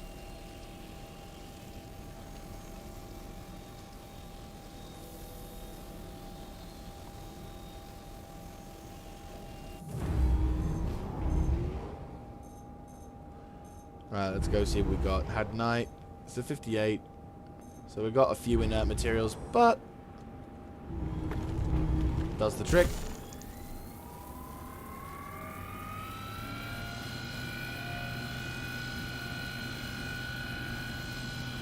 What else? There's probably a bunch of other ships that if I was ever flying them, I could probably tell you what was nice about them or what wasn't. Nice. A question: do you have SSD with your computer?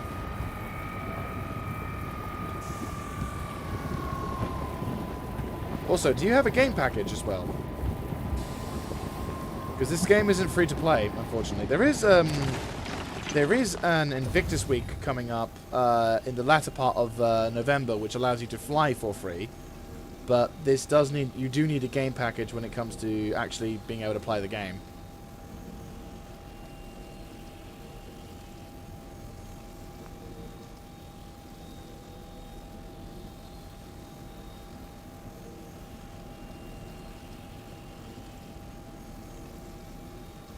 Might be worth checking out what you've got in your hangar. Because if you haven't purchased a game package, the game package is fairly cheap, but if you haven't purchased it, then, yeah, unfortunately, I mean, literally, once you've got that, you pretty much can come in. But at the same time, they're not, like, super cheap. They're, like, about 30, 40 quid, so, but yeah, that's pretty much how you get into the thing, is with that sort of pledge. You can, I think you can download the client, but it's not a free-to-play game. It should say so on the website, though.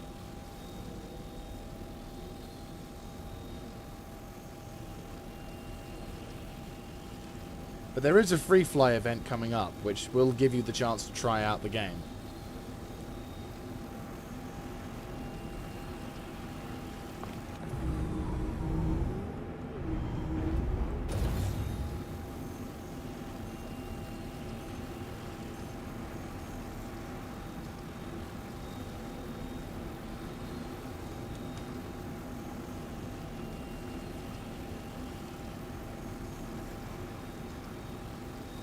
Also, note that it is an alpha. The game is not perfect. It will, you know, it's a game that is like to sort of throw to give you a fair warning. This game is an alpha, and what that means is that, you know, there will be bugs, there will be issues. You may have problems logging on. You may occasionally have bugs that require you to reset your character, which doesn't actually reset your progress. It just means that you'll have to probably customize some keys and maybe readjust the audio levels if you have to do so, or the graphical settings.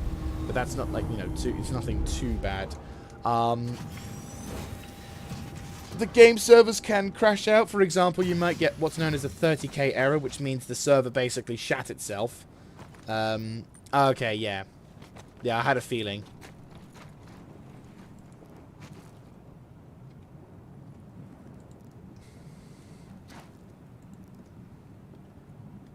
Well, as I said, don't worry too much because there is a free fly event coming up in November. So to have the latest thing means that you will it should be able to be fairly. But no, like yeah,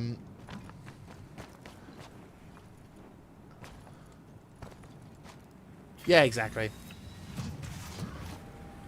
I mean, if you have an SSD, then that will mean that your performance will be much better.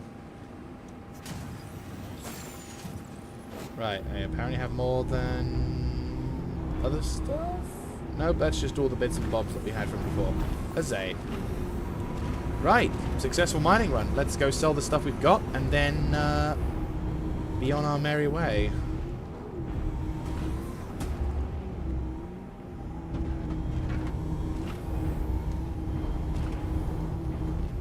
Yeah, this thing is not designed for a fucking...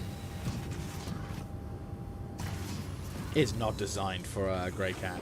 Like, you can get a grey cat in, but I don't think it's a very good design for a grey cat to be put into.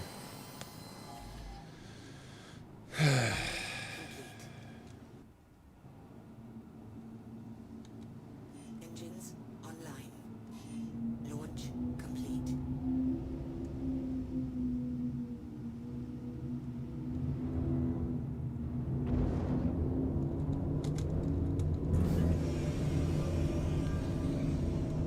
Landing gear up.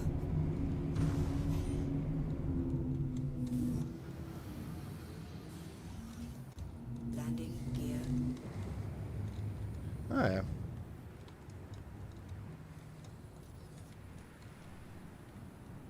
Right, okay. We'll go on the landing pad. But yeah, you know, if you enjoy... I'd say read up a lot about this game, but before you make the purchase, have a look at some gameplay footage. I am most certainly not the kind of person to fully review onto. If you type in, like, if you Google up a number of YouTubers on Star Citizen, Board Gamer, Morphologist, and Lore of the West have got some good videos on that sort of thing.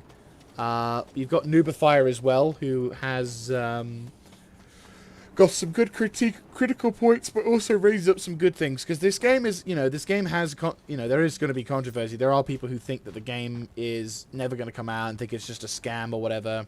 And will say, oh, you know, this game's been in development for so many years, and it's, oh...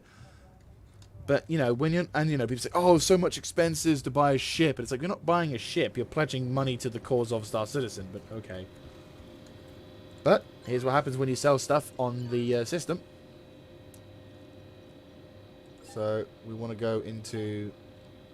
So, the Dolvine is 130 UEC per unit, which means the 9 units I've got, I'm selling for about 1,170. Not a lot, but we only got a tiny amount of them. The rest, 312, 85,000.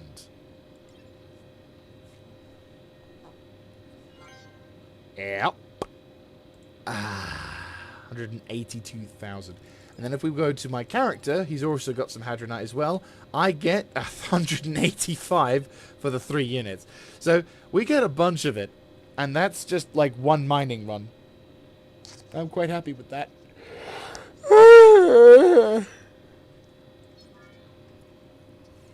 That was pretty dope. That is pretty dope.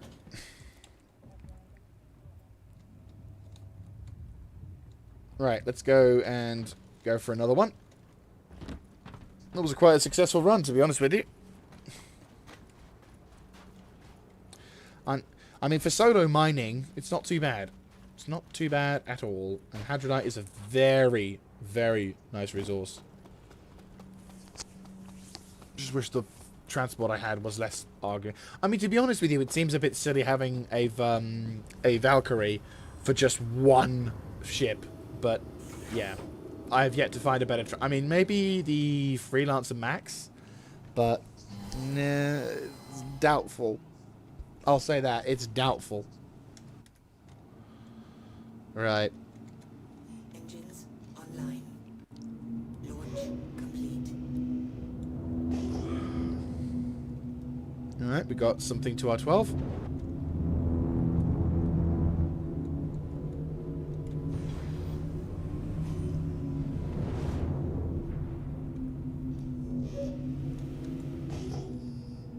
Okay, we've got some more minables.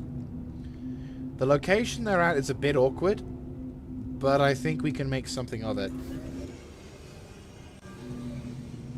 Landing gear up. Landing gear. Yeah. No, that's fine. I was gonna say, before even starting the download, if you don't have a game package, I wouldn't recommend it, but having... There we go. Landing complete. Engines offline. But yeah, like, it's about 12 for the... Oh. It's up there, isn't it? Yeah.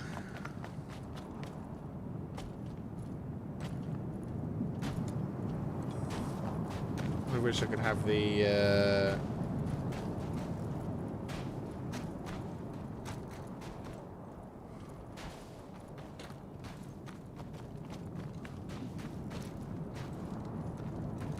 I'll need a mining tool, won't I? Duh.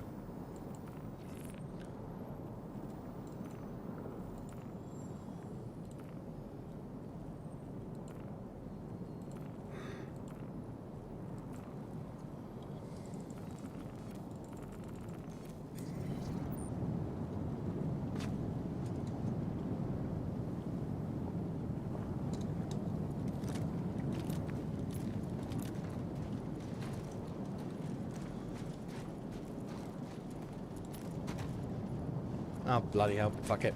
Where is the thing? Have I missed them?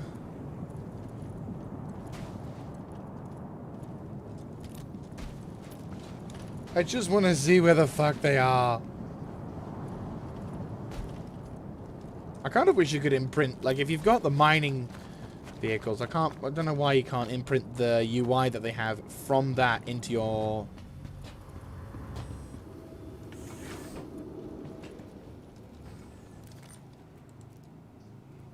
Right, where are they?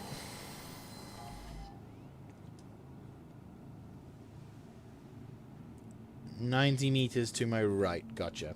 90 degrees right. I'm just wanting to verify that they're hadronite.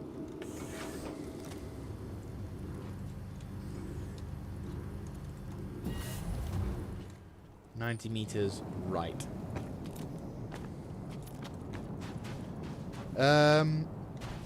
Well, in the traditional sense, no, it's still an alpha, but in the game that you can play and earn money and do stuff in, yes, it is. To be honest with you, when people say, "Oh, we started this and finished it," it's like, well, is Call of Duty ever finished, you know? is Battlefield ever finished, or other MMO games? Like, for example, World of Warcraft, is that finished? Would you consider that to be a product that constantly receives updates? But no, in the literal translation, it is not a released game. But is it... Oh, fuck it. I'll just get the sodding mining cart out. Can't be asked to run around.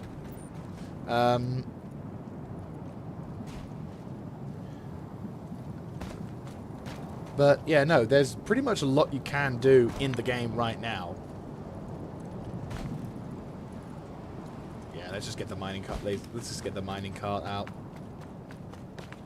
I was trying to be cool and clever, but if I just... fuck it. If I have to go out, realize it's not worth it. I mean, there's a fair amount of them, so it's probably worth something, but god damn it. Right.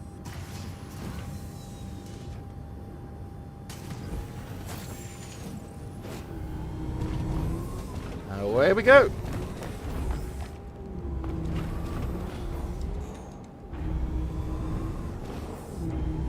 Oh yeah, you can dogfight.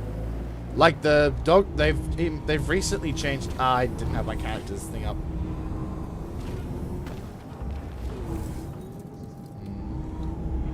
Oh, that's why I couldn't find it, because someone had already split the mine.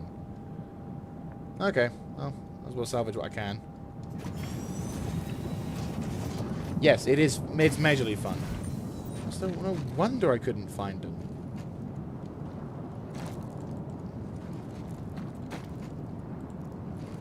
Have some of this. What have I got? In my backpack. Hadnite. Brilliant. Okay. Hadnite. So someone basically had mined here. But yes, you can dogfight, you can utilize track IR, you can have a HOTAS system installed.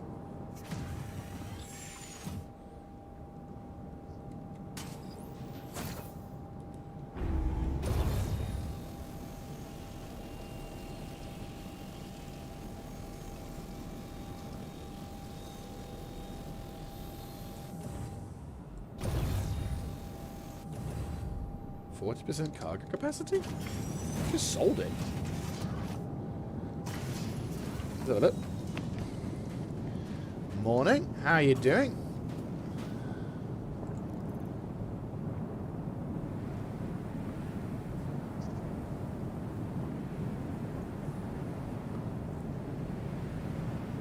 Ah, how the feeling? I'll put that in there.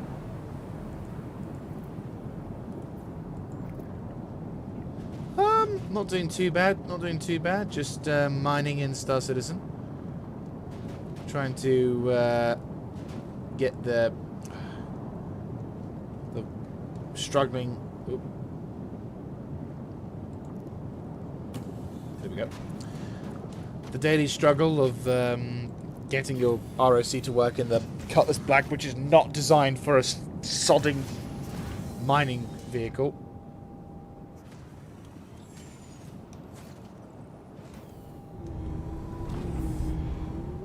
Character wants to have his hand up there now. But no, it's not too bad. Got a decent profit earlier. Well, yeah, the ROC is definitely a much better vehicle in that regard for that. But in terms of 3.11, it's been a bit of a mixed bag because, well, apart from the teething problems of the ROC, such as Star Citizen's love of certain glitches, we've also got the issue, but actually, tell a lie, it's actually been pretty okay today at least, but one time it was having a set time where the doors were constantly opening. Ah, no way.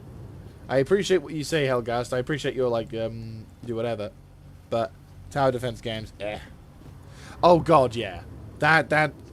That's just a design flaw of the ROC, though. That's not the game's fault in that regard. That's someone fucking up when it came to designing this thing. But yeah, that thing is so terrible. Oh, no. Terrible. Alright. Really? Okay.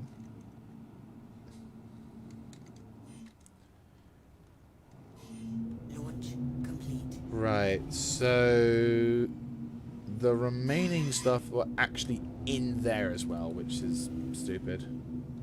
Hello, we got contact. What are you? Ah, Caterpillar, you're fine.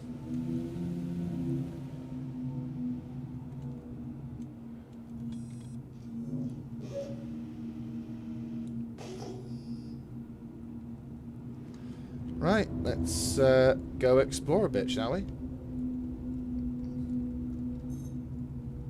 Right, we've got three thingies. Yep, 3 thingies.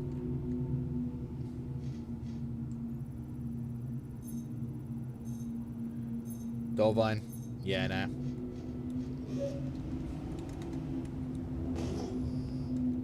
Whack. Let's head towards the right then. Oh, we've already found that location.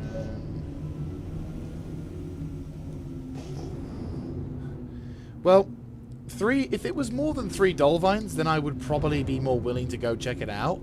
But because there's only like 3 of them there, and for some reason, despite hang on, there we go. Despite having okay, there's one located 3,000 clicks that way. Right, let's make a distance. But no, because there's like 3 of them, only 3 of them there, there's almost no reason to like... Oh, to mine it. If there was like 4 or 5, then maybe. But like, that's a big maybe, you know.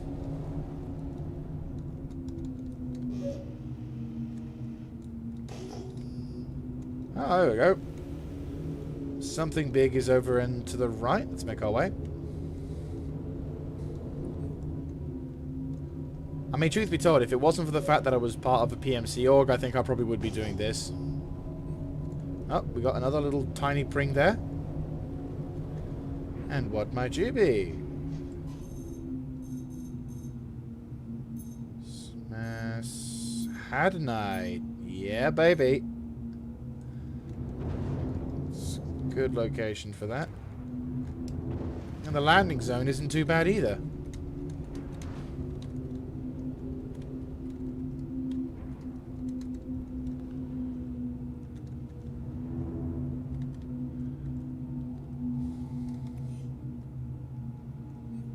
Shield systems are fucked, apparently.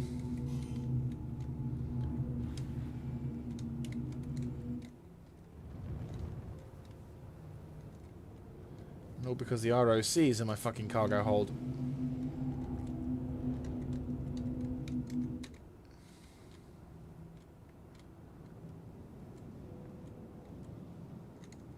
Landing complete. Shield system online.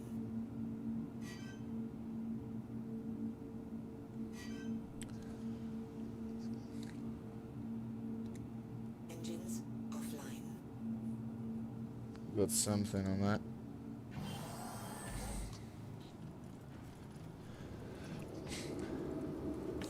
That means that works. Does that mean that works? No, just means I've not damaged it enough. But yeah, like if ever someone says to you, "Oh yeah, you should totally use the ROC with the..."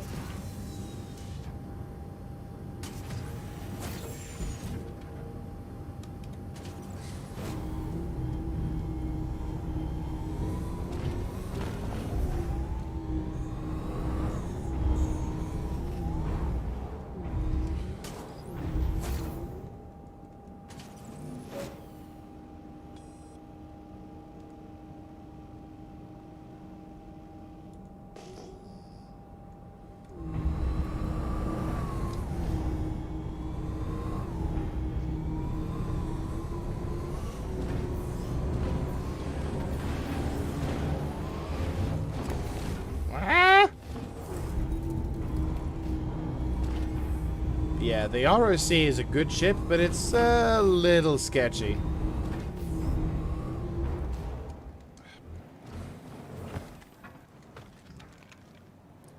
Though again, that's not down to the game's fault, that's the design mechanics for whoever thought of this particular vehicle. Now, if this vehicle was tracked, I think we would be in a much better position.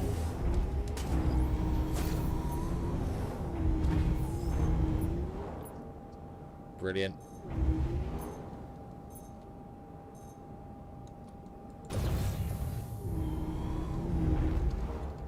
Weapons off.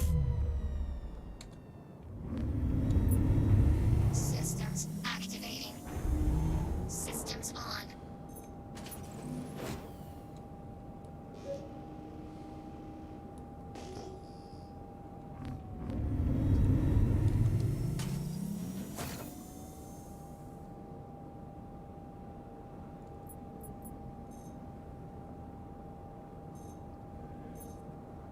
Right, there we go. For some reason, it's not letting me see the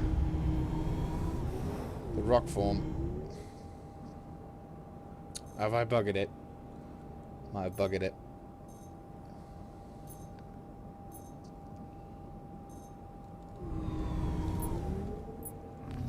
This does happen once you've crunked it a couple times, though. This is not my fault, mind you. This is just the whole me wanting to, like...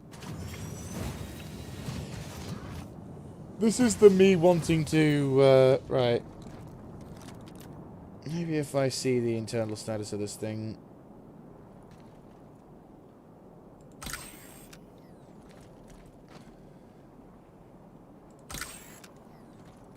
Or is this the server just being a bit of a douche? Nah. Right, there we go.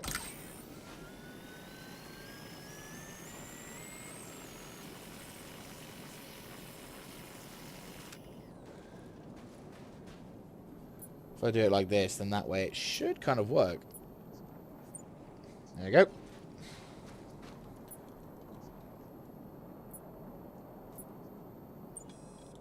And finally you.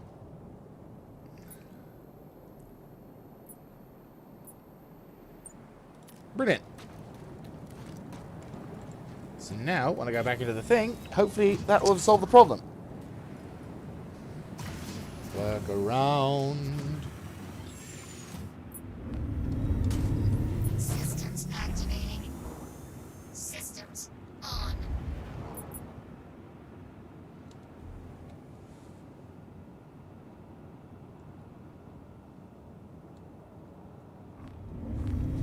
Yeah, it's jumbled itself a bit. God damn it. Okay. Well. Yeah. It's one of those moments. I think because I've crunked it enough times inside the, not bad air. I think because unfortunately due to it tapping itself into the sodding, Cutlass Black, it's glitched itself out, and as such this vehicle is too damaged to mine, which means I'll have to like reclaim it and do whatever, which sucks arse, but there we go. Actually, what I should probably do is leave it here then. Dump it for what it is, a pile of junk. Actually, what I'll do as well, though, well, there is that one piece of hydrogen. Oh, it's not worth it. Right, what I'll do... Can I equip my rocket launcher? I have a slightly evil plan in mind.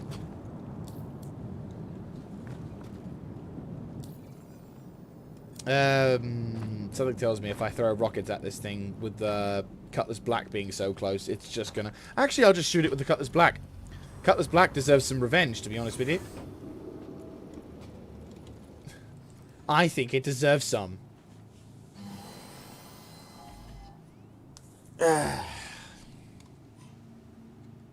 Engines online. There we go. Shield systems back up. Complete. Hey, ROC. Landing gear. This is what you get when you fuck over my plane. Or my ship.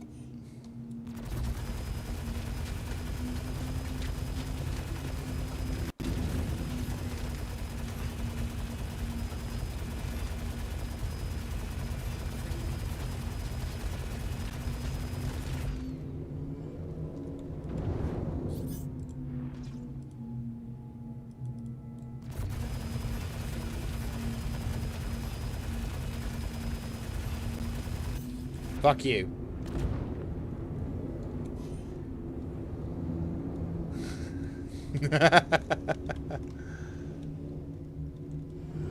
Oh, that was fun. Right. Now that that's broken.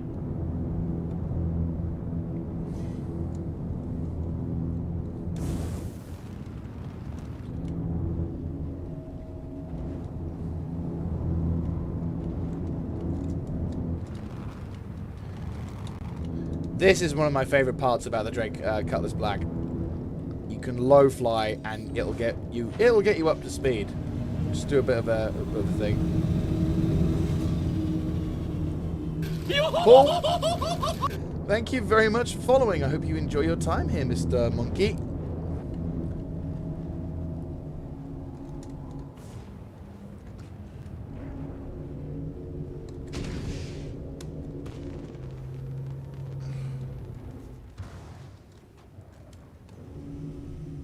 Instant stop. There we go.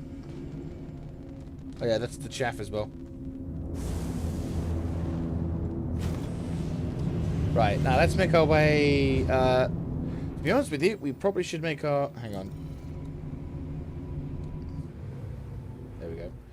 We probably should make our way to Port Tressler, just so that way we can, like, fix and repair the ship. Because I think we may actually need to. Dressler, Everest Harbor, you know what I mean? Right.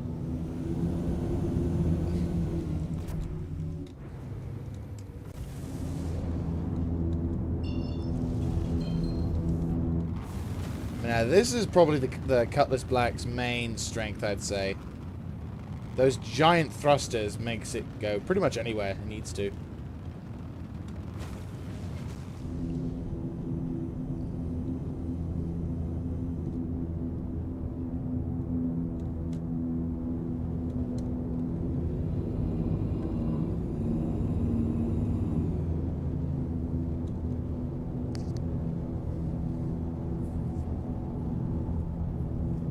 Okay. Should be up enough. Yep, I'm high enough.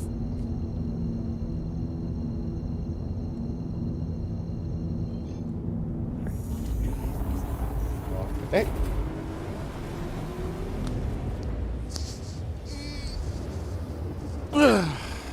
Right. And Hurston isn't too bad for once, Jose. Is now off. Landing. There's...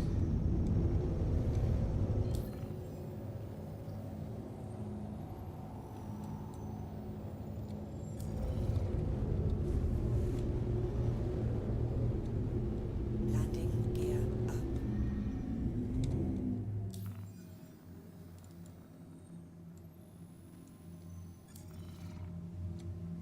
I'm not totally sure what this bug is, where my character's arm is...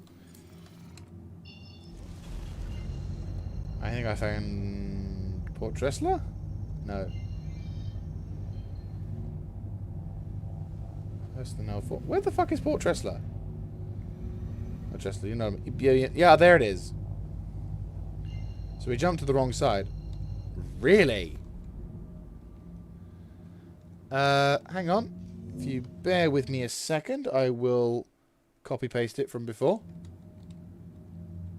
I came! I stopped!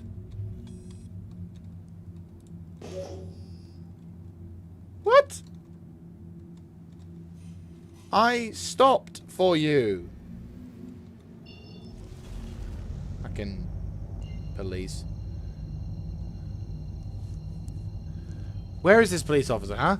Oh, the guy who I'm not doing anything to right now. Hmm? Fuck you.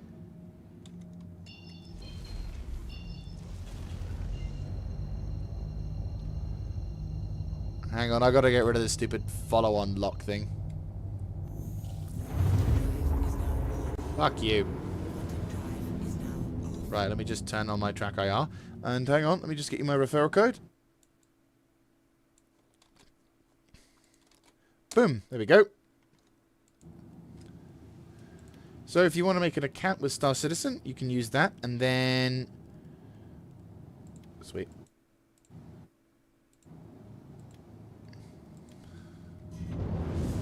So that way then, once you, if you then decide to get anything, then you get 5,000 extra UEC, which is nice. And apparently I think I get some as well. I think are roughly the same, so it's a win-win situation, which is really nice. Alright, that's time to not dump this junk, but, you know, replace it a bit.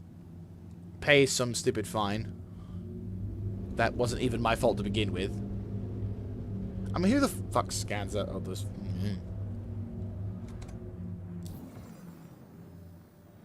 Attention. I have been authorized to scan your vehicle for security purposes. Please hold your vehicle and stand by.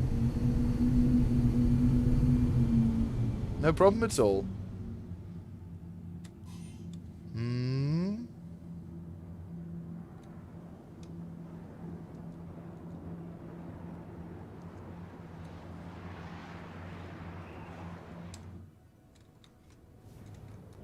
I repeat, bring your vessel to an immediate halt and submit to a scan, or you will be arrested. You can see into my cargo bay, fucker. Seems like you got fines that you still need to pay. You should take care of that as soon as you're able. Go on, get out of here.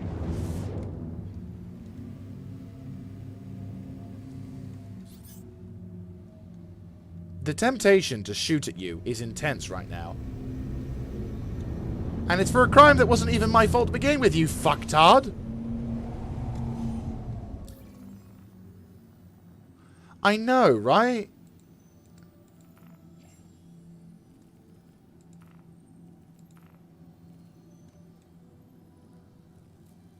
Please proceed to assigned landing bay.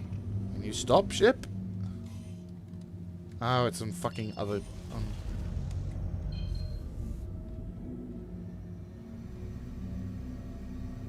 Alright, where can I land my piece of junk ship? Right. Let's get out of this thing.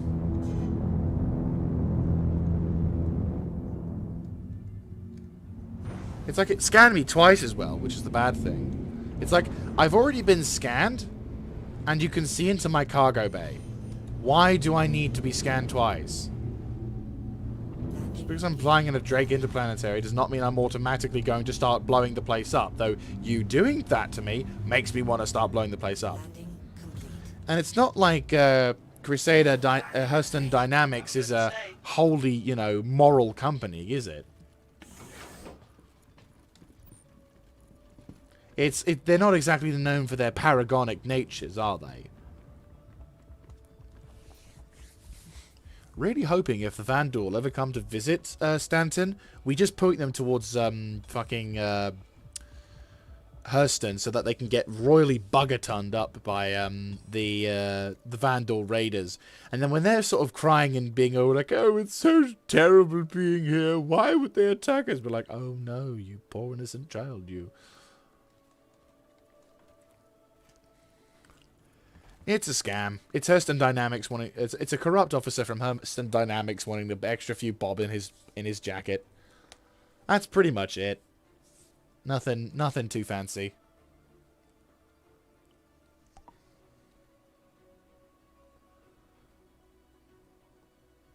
Lift is taking its time getting here.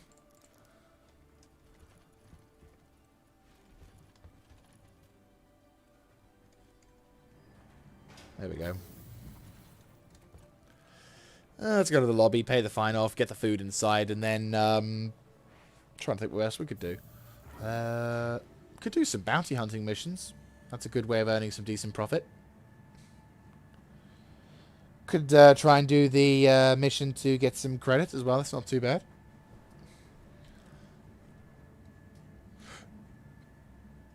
You know, I've had the scan thing before. Well, technically they can. And I'm sure once the game gets further developed, they will. But police officers is not exactly... being a police officer in certain things is not as simple as it goes. You can be, for example, a bounty hunter and hunt down people with crime stats and bounties, which you can capture them in the future and eventually take them into prisons to be, you know... right, actions... Right. I might as well reset my character. I think slightly bugged. Blech. But no, what is it? You should you can kill people with bounties. You can actually hunt other players with bounties as well if their bounty level is high enough. You can get other players with bounties. They are currently working on a non-lethal way to do that with the bounties as well. So, yeah, it's not too bad.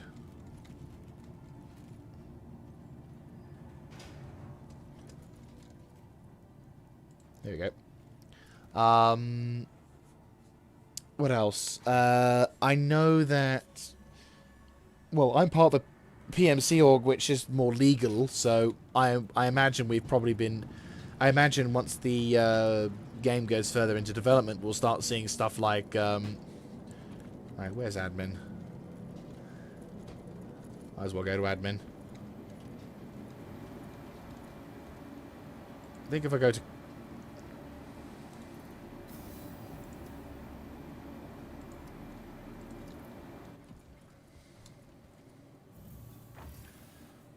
Hangar Cargo Center. We'll go Galleria.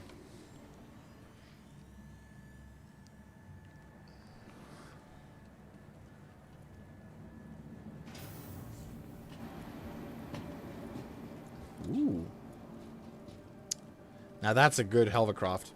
It's a great vehicle, actually. It doesn't have the weapons enabled for it. That's clever. Doesn't have the weapons on at this moment. Right, where's admin? Gotta go punch someone for this fine that I didn't get. I got unfairly got.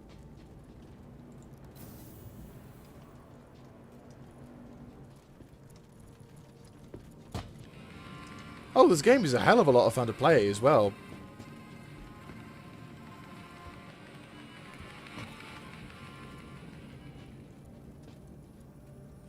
Ah, there it is. How much do I need?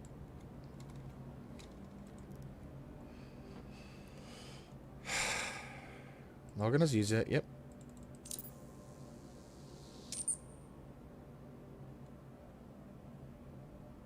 Wait, what? Is that a 2,000? Is that a £20,000 fine? Yeah, that is.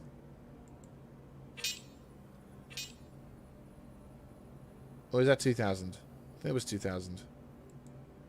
Well, either way, some arsehole from Hearthstone Dynamics just got himself a bonus. But no, this game itself is stupidly fun to play. Having the different sort of... The thing that I like the most is the in-depth things. It's how in-depth certain characters and certain environments are. You can change your armor setup. What is this? Sold out, he says, when he has the things on display. Hmm? Oh, she has that stuff on display. Thanks for coming in. Mm-hmm. You could sell weapons, love.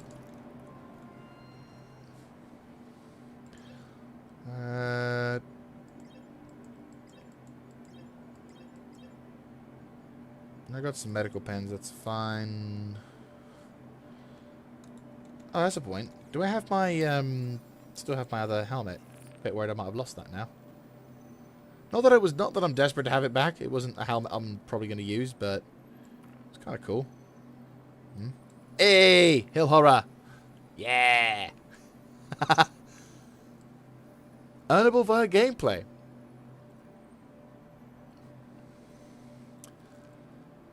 Right, let's change my undersuit. Get rid of that. Go to Goldflex. There we go. Back to form. Weapon. Get my C-54.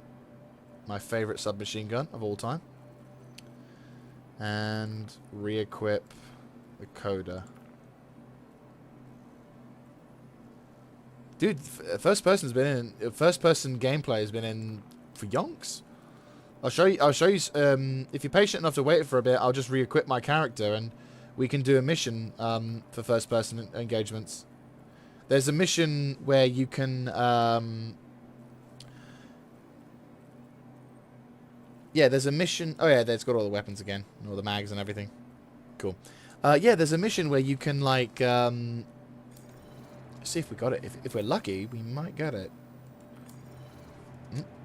There we go. It's got my equipment and everything. Mercenary. Okay, so there isn't any of that. Service beacons. Nothing here. I might try and see if we can find it over it. I might see if we can find it in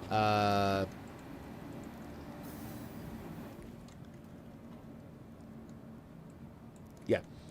See if we can find it in Microtech. But there's a mission where you can liberate... Well, you can interrupt a boarding action by terrorists on a 890 jump. And basically, if you're careful, you can get about nearly 18k. So, not too bad. But it's dependent on where you are in the verse. Sometimes you get it around Artcore, sometimes you get it around Microtech. We'll try Artcore to start with, but I'll take the Freelancer. It's my semi-fastest ship. The prospecting miner over there. I do like mining. It's just... Mining is one of those things which it probably isn't very entertaining to watch. Oh, look, there's a guy with a paladin armor. I'll get to pad 1. Oh, he's got the whole shebang. He's got a Gallant and a P6, I want to say. Or is that a P... Is that... No, it's the Noob Tube. It's a Gallant and Noob Tube. Looks pretty dope. Good choice of... Interesting choice of armor. Not... arms look possibly heavy.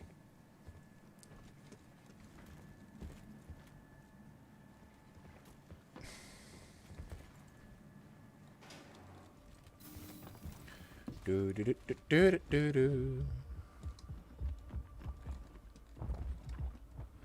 And there be Lorville, and that little, the tiny little thing of Lorville. I'm wearing more heavily armored, so I should be able to survive a few hits. Climbing up. But yeah, to go on the point I made earlier about bad designs in ships. This right here. This fucks over many people. Because it means you can't bring certain types of transport in. And if you wanted to fill the cargo bay completely, you can't. It's such a bad concept. Considering that, for example, this docking collar, which admittedly may find use in the near future, doesn't really serve a purpose except to just be a docking collar. It's not that useful, I'll be honest with you. But you could totally put the turret there and put the docking collar at the back of the ship, which means if someone was attempting to board you via docking collar, instead of, you know, being able to skip most of the ship, you instead could have had, you instead could have... Okay. You instead could have had, right, let's... Yeah, let's make our way towards Lorville. And as I said, this is the issue with the view from a freelancer. Now, it's not a bad view by any stretch of the imagination. You do have a nice little side views and everything. I mean, obviously, the hand is currently in the way, but, you know, imagine that's not there. And you do have the view up there to look from as well when it comes to flying about. But in terms of, like, 360 awareness, it's... Ugh.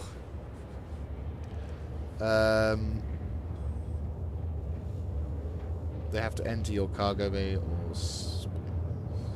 Well, no, if you were a boarder and if you wanted to fuck someone over to try and take their ship, instead of having to fight through the cargo bay, where there's like a decent amount of length from there, all you'd have to do is go through that door, and pretty much you're in the main center of the ship, which means you can either go towards the cargo bay if you wanted to steal something, and you could do this undetected, or you can go up to the driver's seat, get a gun out, blam, you've now got your ship.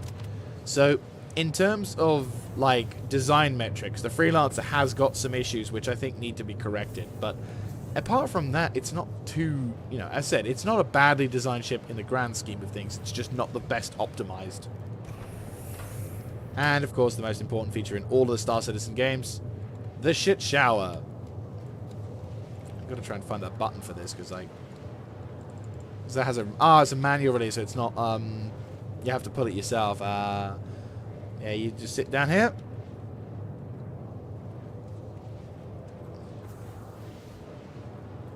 Oh, if you've got... if you've got, like, a good computer with good rigs and, you know, graphically wise... You probably would find yourself loving this game with a big widescreen. One day, we'll be able to play this in VR. One day. I mean, you can kind of play it now in VR, but it's not super optimized for it. But yeah, it's well worth it. But Tracker works is a nice workaround. Ugh.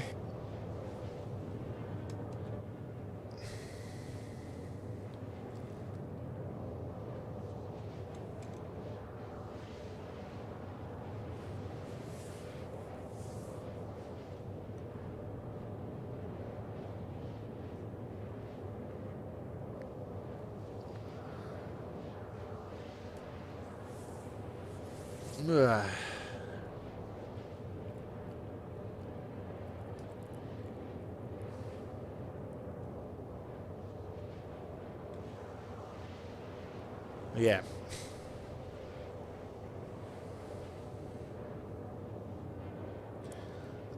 The holographic display for the Freelancer isn't too bad. I mean, unfortunately, my character's hand, for some reason, wants to, yeah, get in the way. I might try and, like, log out the server. If we've not got anything around ArcCorp, what I'll do is I'll log out from the, I'll log out from this particular thing and then go sort that out, then come back and try and see if we can... Might go down and grab a coffee. Then, oh, excuse me. Then we will, come back and try and do that mission. I do enjoy it. It's not a bad mission. It's quite an enjoyable one.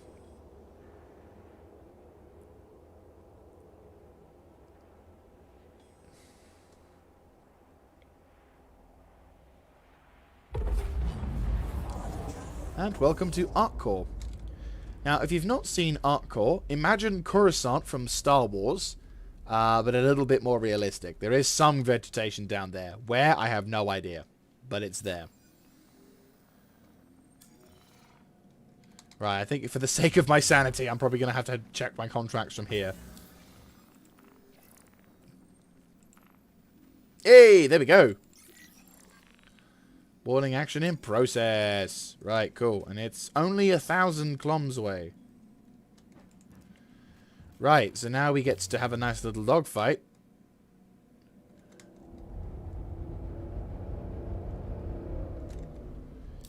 Right. It's on the other side of the planet, it would seem.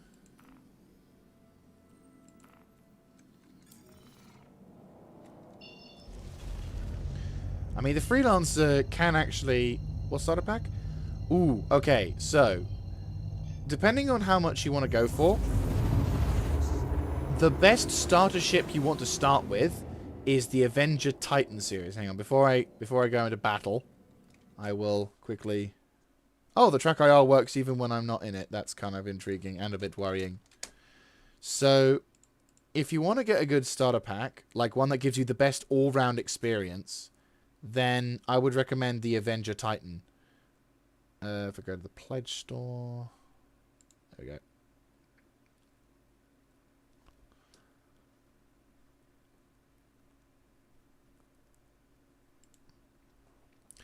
In terms of cost, it is a little bit pricey. Because, what is it? Go from cheapest to... Yeah. So you can start with either the Mustang and the Aurora, but both of those ships, while they're okay, not great when it comes to your initial starter, but you can work your way up. But your Avenger Titan starter pack is probably your best bet, because it gives you the decent array of different ship components. It gives you... There we go. It gives you a decent array of ship components to start from. So, for example... There we go. So you can basically have missiles to work with from start off. You've got a ballistic weapon to start with. You've got a laser weapon to start with. And you have a cargo bay. So if you want to start doing your first few missions by just simply flying around and picking up some boxes and doing whatever, you can do so. And also, it's got a very good view to fly around in. So there's lots of benefits to flying that particular thing. Right, so Mr. Circular, if you enjoy dogfights, let me try and show you what the current combat system is. Missile out. My missile is out. Looks like he's just popped some chaff. Oh, he's been hit. His shields is almost down. Now, she's a little bulky, but she isn't too bad. Oh, the guy's popping furs. But yeah, that's probably the best thing I would recommend for that. Oh, I've just shut your engines off. Or half your ship off. He's losing control. He's still got an engine, though.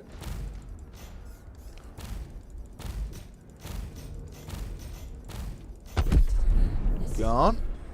And because I got call to arms, which means if I kill someone with a bounty, I get money for it.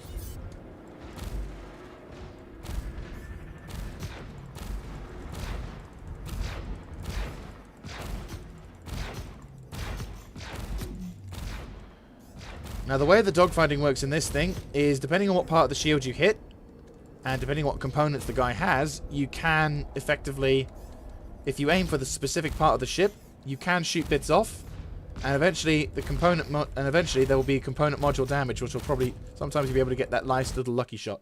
Ah, no! Have we got a 30k? Ah, no socket error. What? Disconnection. Ah, so that kind of is a 30k. It's either a 20k or a 30k. Shit. Alright, well, we can quickly relog. To be honest with you, I think the server was on the fritz anyway, but, you know. Oh well. Yeah, alpha.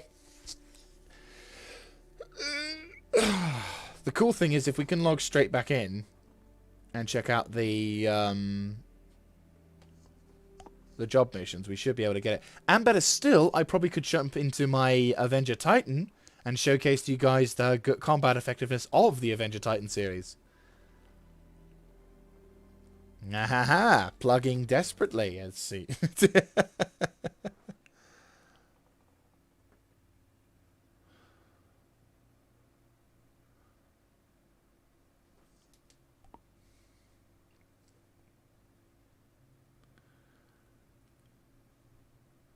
Loading times.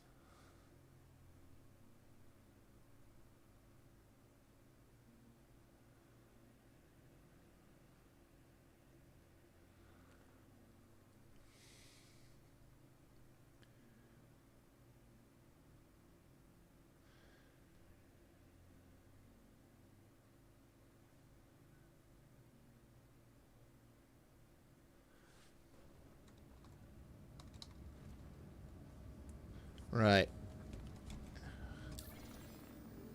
Let's have a look. See, contracts manager, mercenary. Okay, so sadly we've lost the thing here, which kind of sucks. That means it might be going on in Microtech.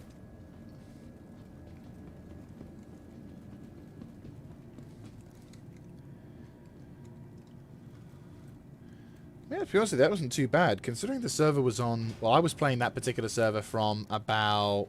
what was it? Oh no! Open the doors! Oh, too late.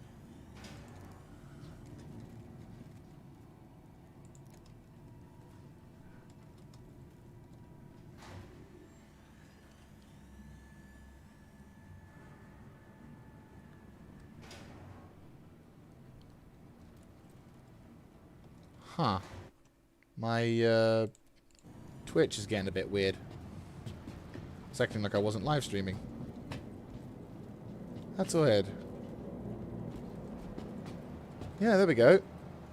And now apparently I've been streaming for about 7 minutes. What?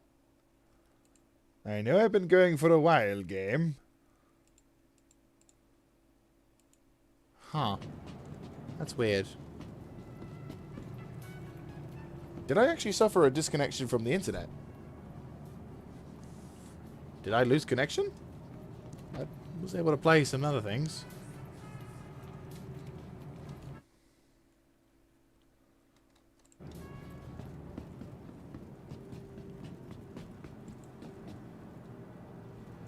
Bunch of people here.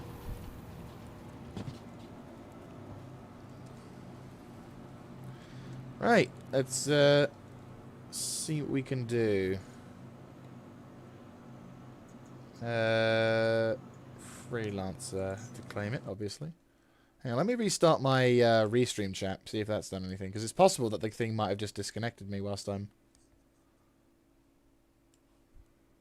Oh, I've got connection. Oh yeah, we're still good.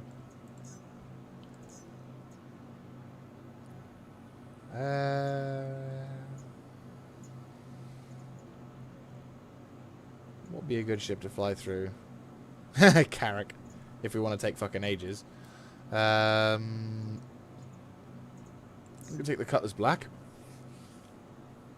Moderately fast. Moderately fast. Pad 01. Gotcha. Right, let's see if we can get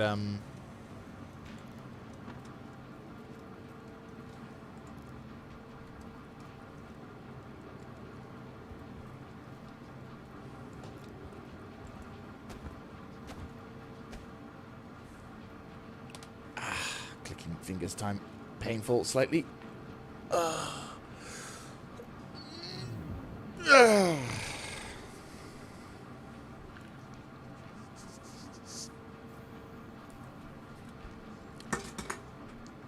Is the lift coming?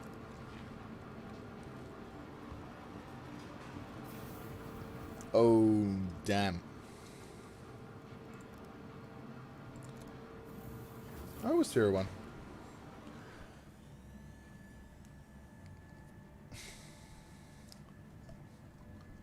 Oh dear. That sucks. You have my sympathies, sir.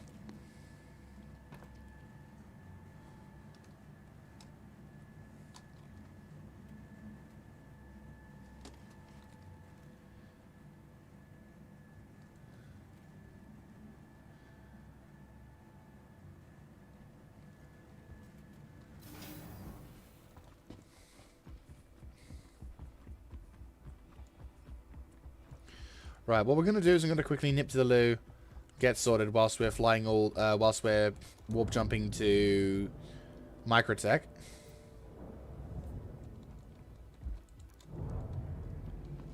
Oh, it is. It's beautiful. Eventually, you'll be able to get, like, you'll be able to get the components that you can actually sort of interact with yourself in form. I mean, to a degree, you can already do this, but yeah. And it's seamless integration with it, with the, right.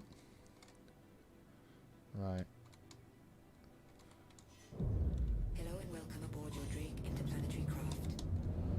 Your systems are online. Right. Landing gear up. Any sign of anything special? Nope. Okay.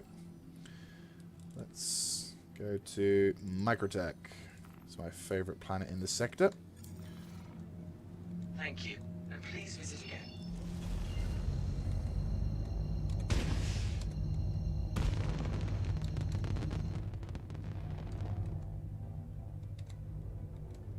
Landing gear down. Right. Landing gear up. Quantum drive is now off. I won't. Oh, trust me, I won't. Right, so, I'm going to deactivate my track IR for a little bit whilst we're in game. Just so you guys don't have to worry about... Actually, what I can do is instead just do this. Here we go. So, BRB.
back yet. Just doing something so it doesn't kick me out the server. Someone left a package outside the front and it's pissing it down outside.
Oh, shit.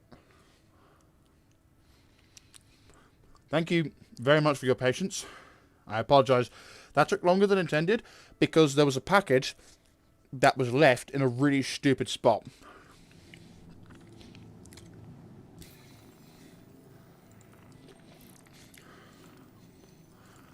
There we go. Right. Where is that? Oh, it's actually at the location as well. Right, well, let's land up at Port Tressler so we're not too far away.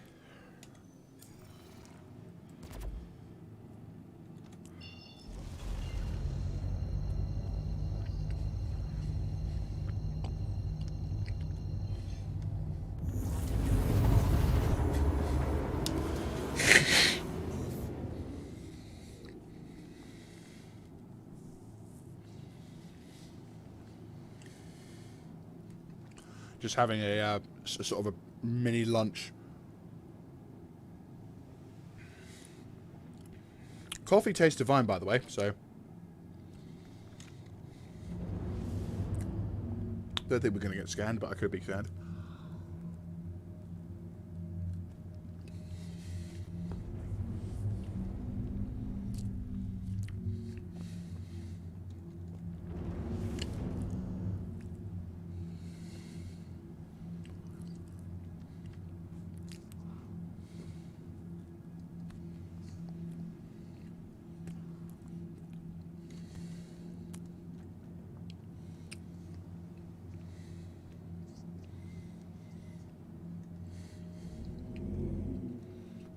Alright.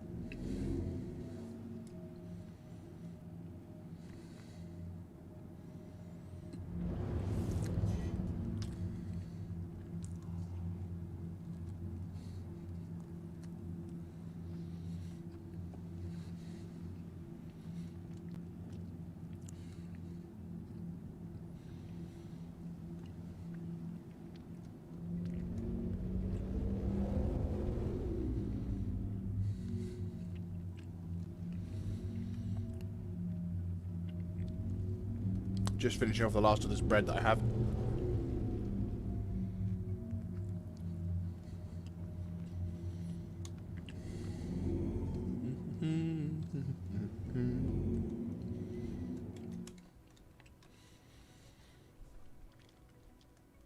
Won't lie. Out of all the territories in Stanton's system at the moment, the sector of Microtech is probably my favorite. The views, the environmental display, everything. It's just so lovely. Right.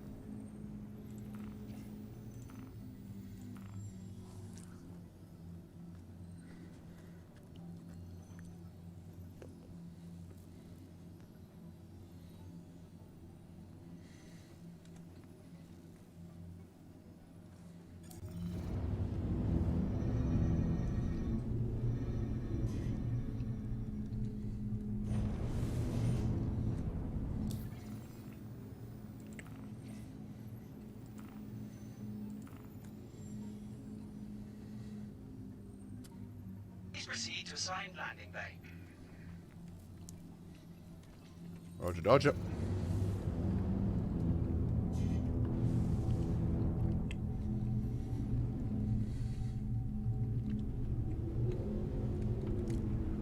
I realise my getting coffee sign is still up.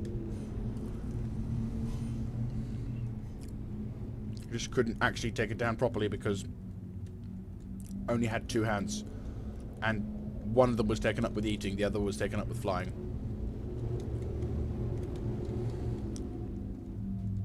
Landing gear down.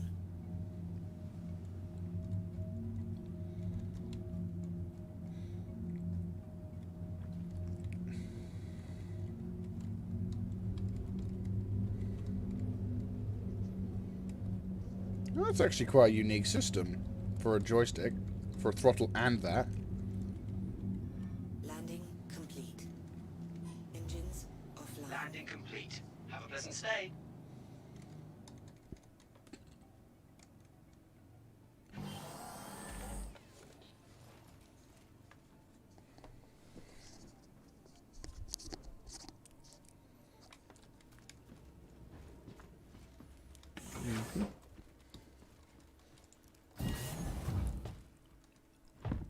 Right, let's go store this girl up.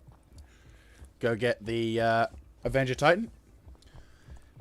And probably knock off the end of the stream with a nice glorious space battle and first person battle. I normally would be going for a little bit longer, but unfortunately I've got some things I need to take care of today. As well as doing some shopping, so...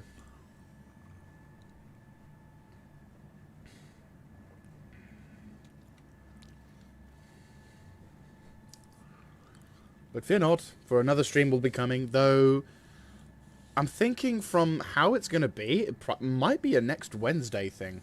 I'll have to look to see how things are going, but I'm still in a sort of a transitionary sort of phase. Like, I'm trying to figure out what to do and how things will work out, and it's sort of, at the moment we're still kind of hands up in the air regarding what's going on, so it's not optimal, shall we say.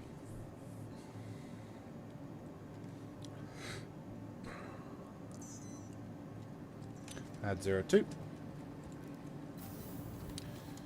And pop into that. I think for my next stream, though, I'll definitely do some Factorio. That game was amazing.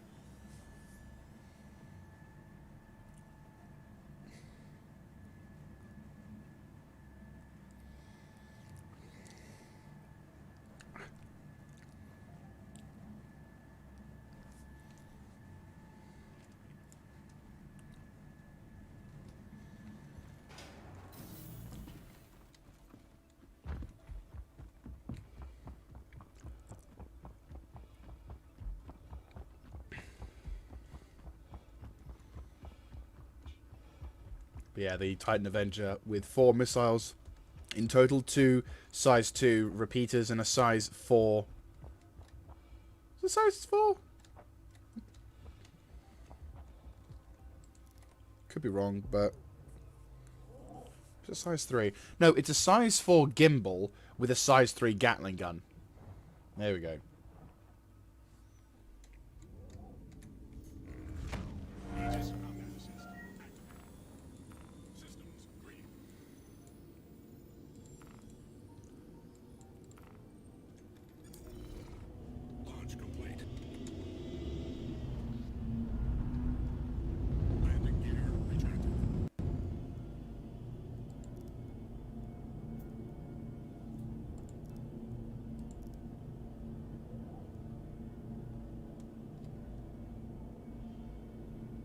Thank you, and please visit again.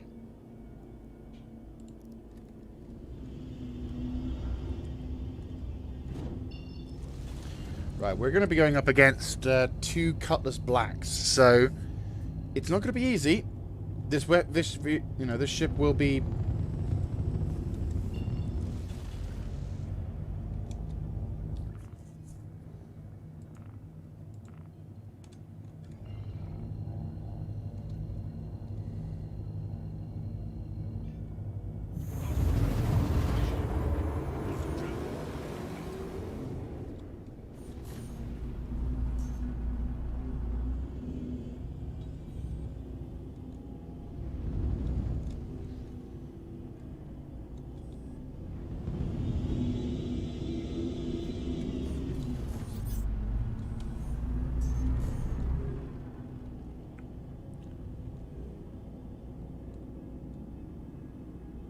There's the bogies.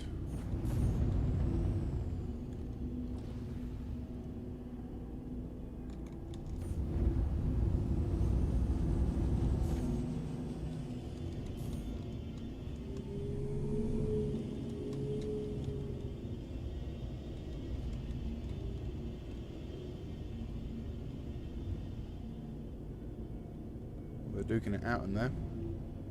Security seems to be doing a good job in fighting them off. I'm a little edgy in leaving my ship out here in case some bandits come along, but if I'm close...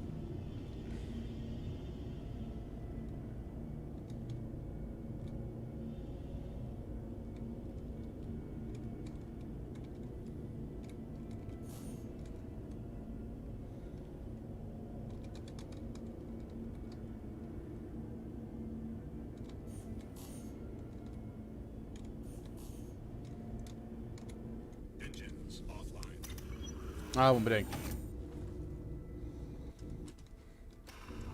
Oh, well, we'll do it this way.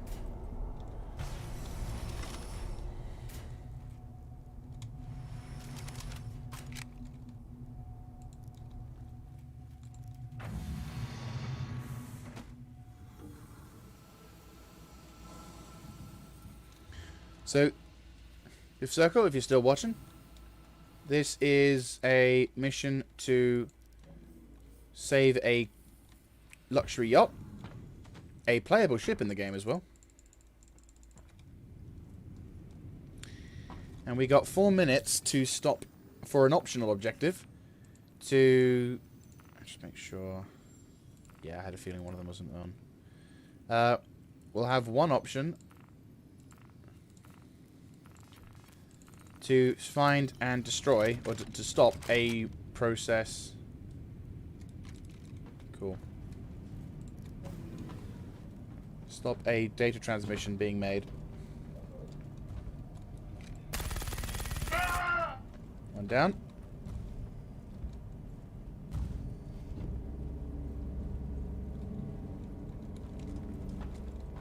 Someone there.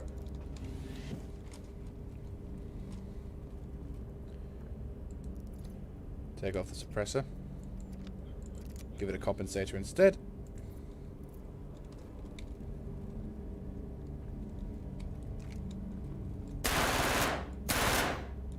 He's gone.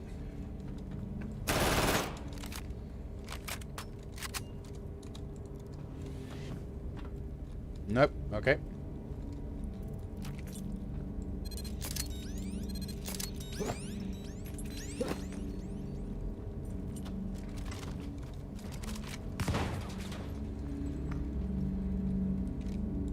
Hi. How's you?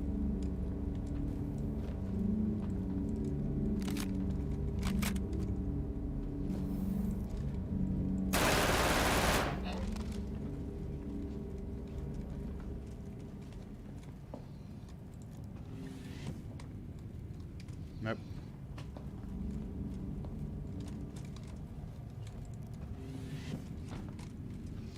Nope. Bloody hell.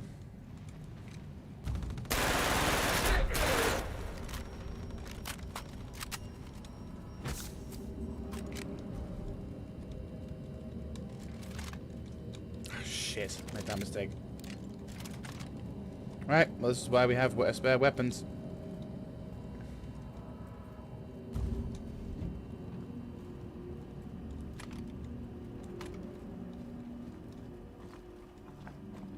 Bingo. Come on, load in.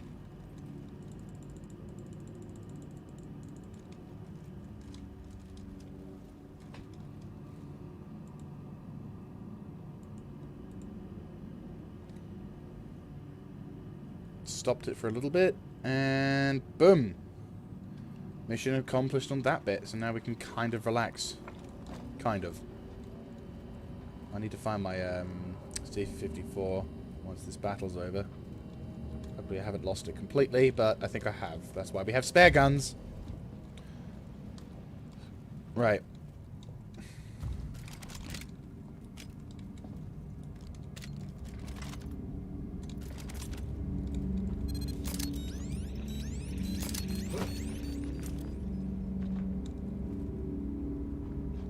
Wait, one guy down.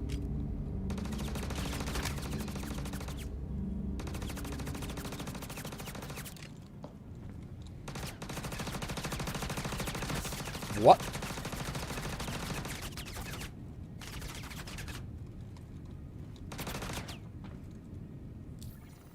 Right, let's quickly get my health back up. Well, medicals. Fucking kill him, yes!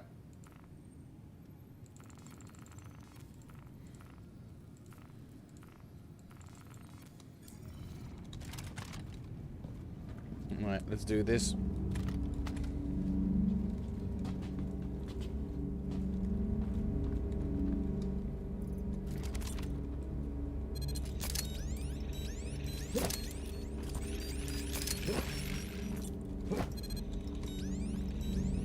Run!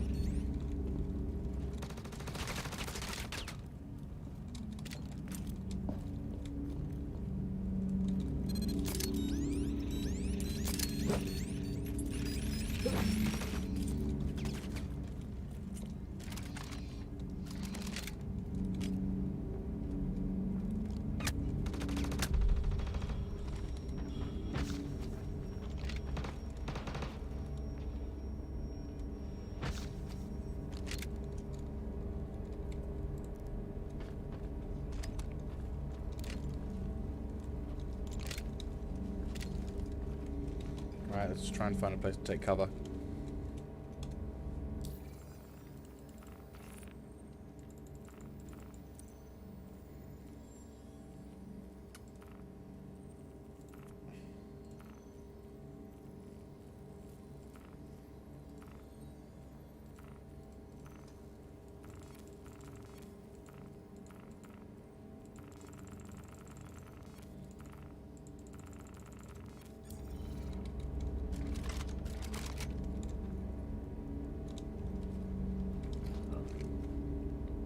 What's up?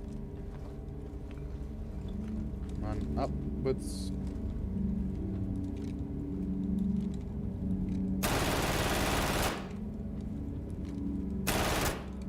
It's kind of a dodgy place to fight.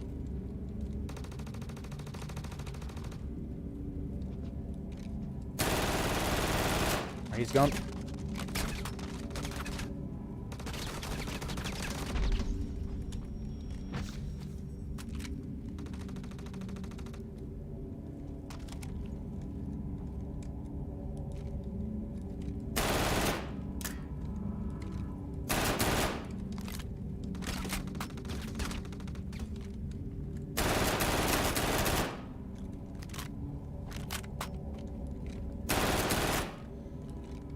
Right, time to fuck him over royally. 2 down, 2 down. Fuck you.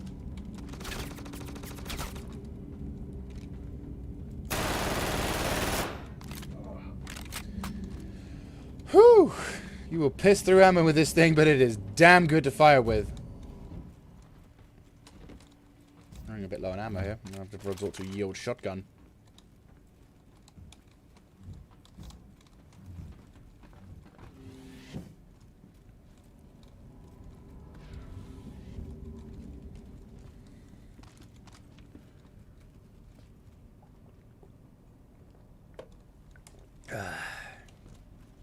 Nice strong coffee.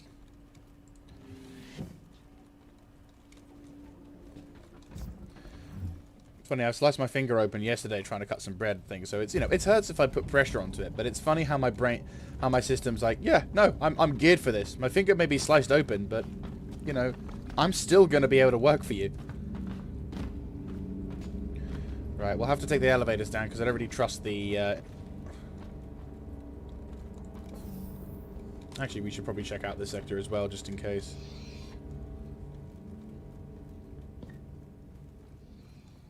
Clear, clear, clear, clear.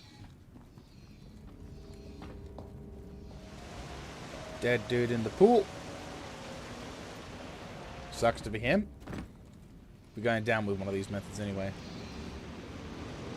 Dead morons in the pool. Sucks to be them.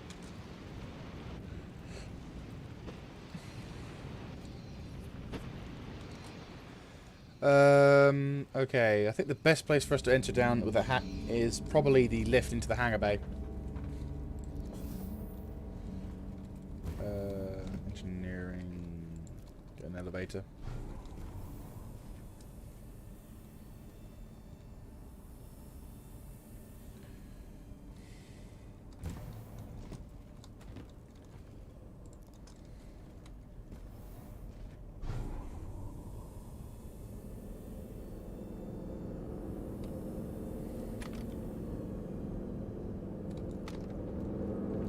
Okay. It's not much of a thing, but we might be lucky.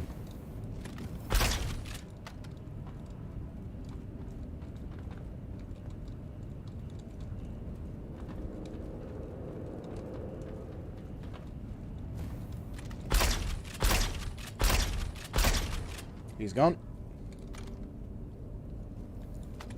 Oh.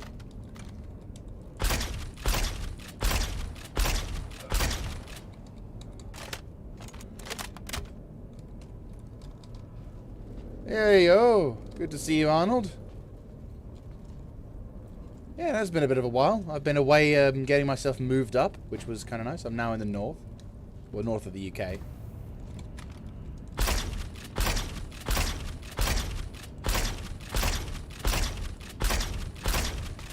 This BR2 shotgun's pretty dope. I'm not gonna lie.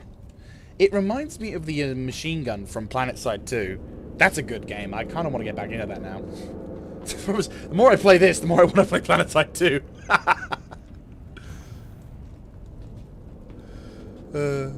But no, it's been it's been a fairly long while. When I had to make an announcement on my channel, go to this weapon. Are you equipable? No, you are already there. Good. I had to make an announcement on the channel, basically, to say that I had to put stuff on hold for a while because family at that point had decided they wanted to move south, like down to Cornwall, and I was like, I didn't want to go with them, so I was like, for me, I was like, this. Shazam!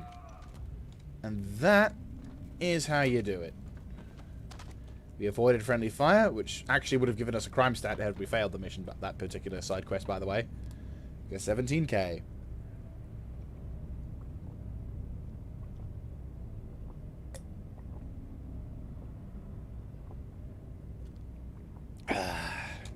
Mission success. Apparently, you can get on this now. Oh. Oh, no way, you can! Sadly, you can't open the door, but hey, we have access to an Origin JumpWorks 300.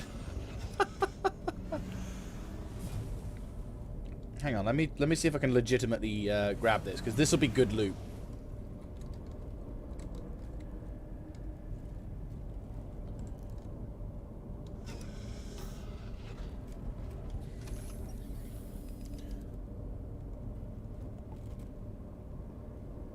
Thank you.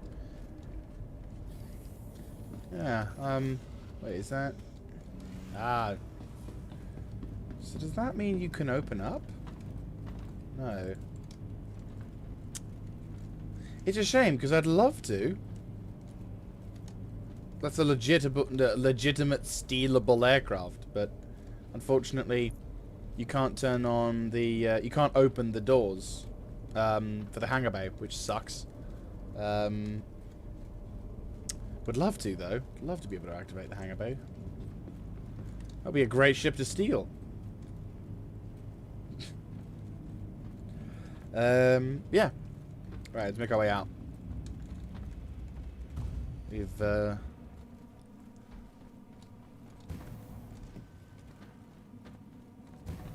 Alright. Let's have a look at the contracts. What other contracts do we have available? Got a bounty hunter, illegal occupants on... I could do something on Microtech. Yeah, this will be a good place to attack. And then that'll probably be a good place to wrap up the stream, to be honest with you. Because we have been going from about 9-ish, I'd say. Yeah, like 20 to 10, 9 o'clock. 10 o'clock. Yeah, foyer. Looks like a good length for a Star Citizen stream. Factorio, we could be going for yonks even longer. It's just that addictive. But I think this is a good length for a Star Citizen stream. And it's been fairly successful. I've been able to earn a decent amount of money for it. I got 85,000 for... Oh, that's a point. There's my C-54. Because I did drop one here whilst I was in the midst of combat. Have I lost it? Methinks I lost it.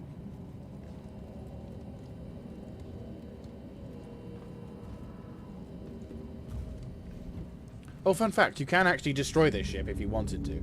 It does fail you the mission, unfortunately, but you can do it.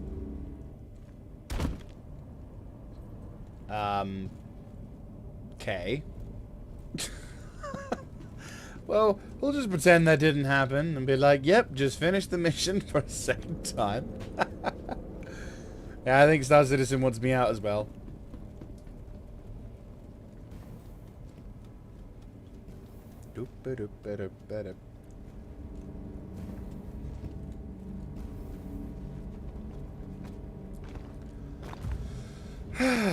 Right, anyway. Yeah, no, I like this mission. I'm hoping we can get some more missions in the future. Like, more ground-based, bigger missions. because that would be dope. Like, for example, yeah, no, we've already tried that logic. It doesn't work. Sadly. I sadly report that it does not work like that. I wish it did, but it doesn't.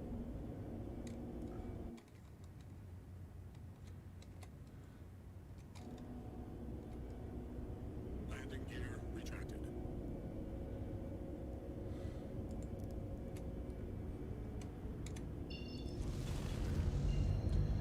Data center EQ NSGY. Yep. I mean, it does work in a sense because it does blow up everyone inside it. But unfortunately, the guy who wants his ship saved also wants the ship to be saved. Literally. So we're like, shit. Can't have them all. But yeah, it was a close enough affair. At least we're on the day cycle for this one. Though, before we do enter it, I probably will need to, like, change my equipment a bit, just so I've got enough. Because I think I have pissed through a lot of ammo. Just checking the weather, just to see what my thing was like. I'll probably go with one of my old favourites, actually, for this next mission. Which will be the Gallant. I do like the Gallant. It's a good weapons platform. Kind of wish the thing would actually update the amount of actual magazines you've used, so that, for example, when you do go through a few magazines, you will have to rebuy them. Whereas right now, I could buy 30 magazines, use 20 of them, but in order to replenish them, all I have to do is just buy, all I have to do is just empty the slot out for the magazine is at, reattach the slot where the magazine is at, and yeah, hey presto, you've got your magazines back. I mean, the thing is, I wouldn't mind that because the cost of these weapons is so fundamentally cheap, it's not even worth questioning. It's like, yeah, so it's there. Yeah, they sort of magically rearm themselves, and it's just like,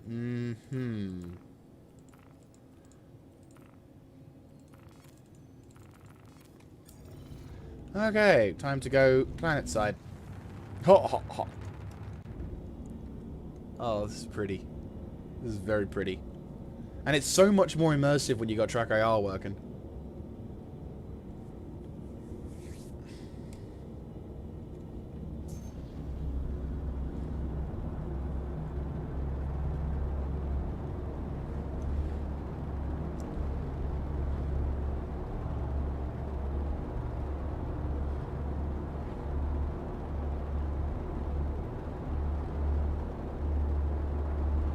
Alright, let's do this. Final bit of the battle. Oh, it's that plateau-y one as well. Nice, okay. Hydrogen fuel at 75%. Out of curiosity, Mr. Joshua, have you played Star Citizen?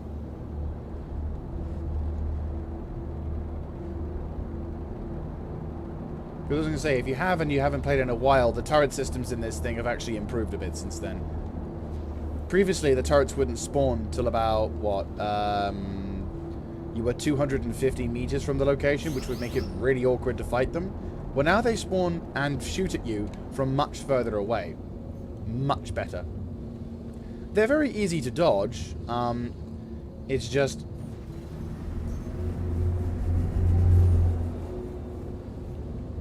safer just to land. Landing gear deployed.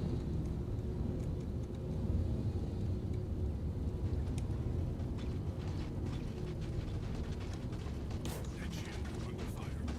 Rear shield under fire.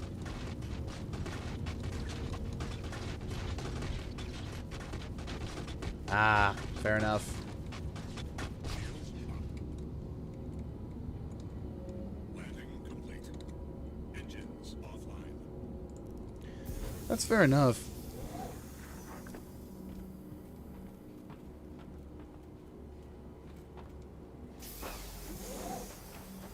nice little perch as well. Well, yeah, basically, the way that these missions work, to explain then, is you get told that there's a bunch of illegal squatters taking cover, taking the shelter of a bunker position on a number of planets, or a planet in particular. And your job is simply to go down into the planet, or go onto the planet itself. And you know what, we might. I'm going to use the noob. I'm going to use the noob tube. I haven't used this thing before. I'm going to see what it's like. What can I use? I don't want to use any optics. Unequip you. Unequip the coda. This makes sense. Well, this game you can jump in and out of, but I can understand it doesn't have much time for games on that one. But, right. Yeah, sweet. Glad you still got, yeah. Glad you still have the job sort of thing. Are you a key worker? Well, I'm glad you still have job and employment. This whole situation with COVID is a bit mental, but anyway, going back to the mission at hand. So this plateau, which by the way, mwah, beautiful location, absolutely stunning location. Oh, it almost looks like a real picture. Is a bunker position. Now these are fairly bog standard. There are pretty much the same design layout and mechanic, so you can probably find yourself oh jeez, yeah, well done mate, seriously. Hats off and respect to you, mate. Not the easiest of jobs to deal with. But yeah, so each of the these bunker emplacements are defended with these babies. That's a size 4, I believe, size 4. Oh wow, the reflections in the... Wait, what? It's dynamically show... Okay, I don't have my reflection in it, but it's reflecting the terrain. That's stupidly cool. That's honestly stupidly cool. Anyway, so it's got these distortion weapons, which basically zerg and blast anything that was anywhere near it. And as such, you are required either to try and do what I do, which is dodge them and use cover to land, because they won't shoot at you, only the ship, or you blow them up. But these things are very durable now. They used to only take like a couple of shots to explode, but then they got buffed quite nastily. And the weapons they have is, well, again, they're not accurate, they are certainly powerful. And welcome to the new grenade launcher. Not really used this before, so this is going to be an interesting experience, to say the least. Basically, the M32 in Star Citizen form. Or in certain nations, riot control. Crowd controlling, pacification, any old excuse to get by the Geneva Conventions. Right. Basically, we've got a bunch of baddies who are taking up squatting in these lovely establishments.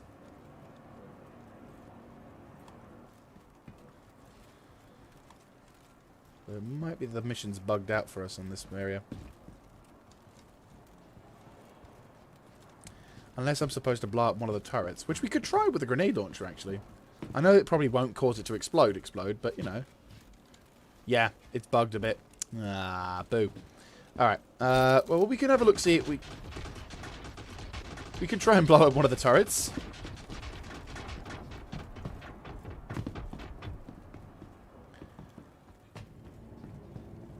Frame rates are lovely down here.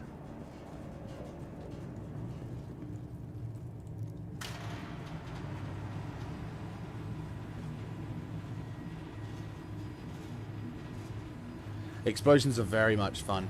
There are a decent, there's a nice variety of different weapons in this game which you can have. There's a rocket launcher, which locks onto stuff. You've got a rail gun. You've got ballistic sniper rifle. Right, let's see how this thing fares. This actually kind of could be good for training purposes, because I don't know what the ranging is on this thing. So, top one. Oh yeah, hang on. I need to, yeah, equip.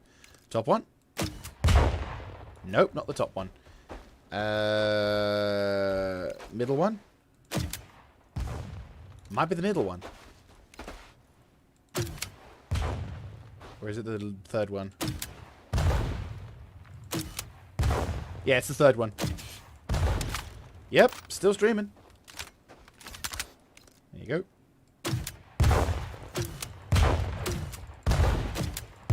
Yeah, so the third one is the one that it works to.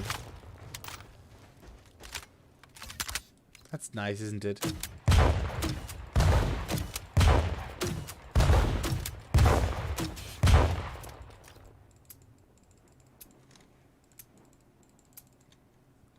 So, there's the grenade launcher. What else? Where's my Animus? Do I have an Animus? I'm fairly certain I've got an Animus. There's the Atscav, which I love. It's the first bolt-action rifle. I don't have an Animus. That's very depressing. Well, I will at least show off my Atscav. I do have ammo for that, at least.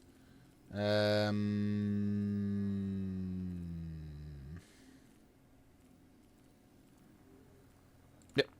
Oh, it's forgotten my ammo from that. That's just lovely, isn't it? Alright, unequip those two bits of weapons then. And then we'll reattach it. And then we can have another session of exploding the thing. I'm curious how many times you got. So that's like... that's roughly like 11 rounds there.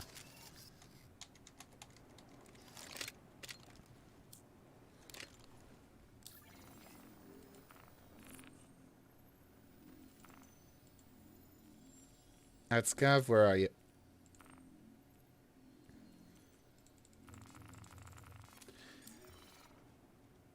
Any second now. Bingo.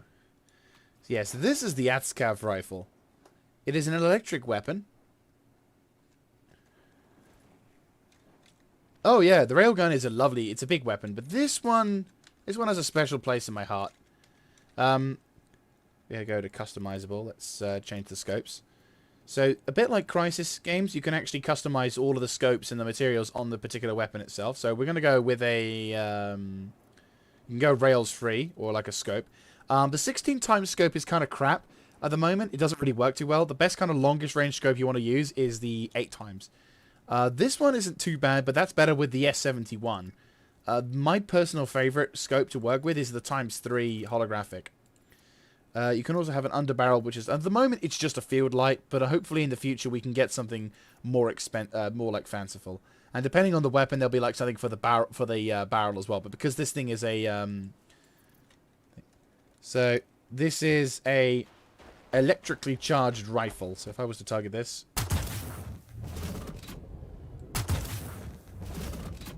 it's so nice. And this is a sniper rifle. So this thing could fire at targets well over in excess of range. And it works beautifully. Yeah, it works beautifully. Its bolting takes a little bit of time to get used to. But once you're used to it, it's actually very, very fun. Oh, bollocks.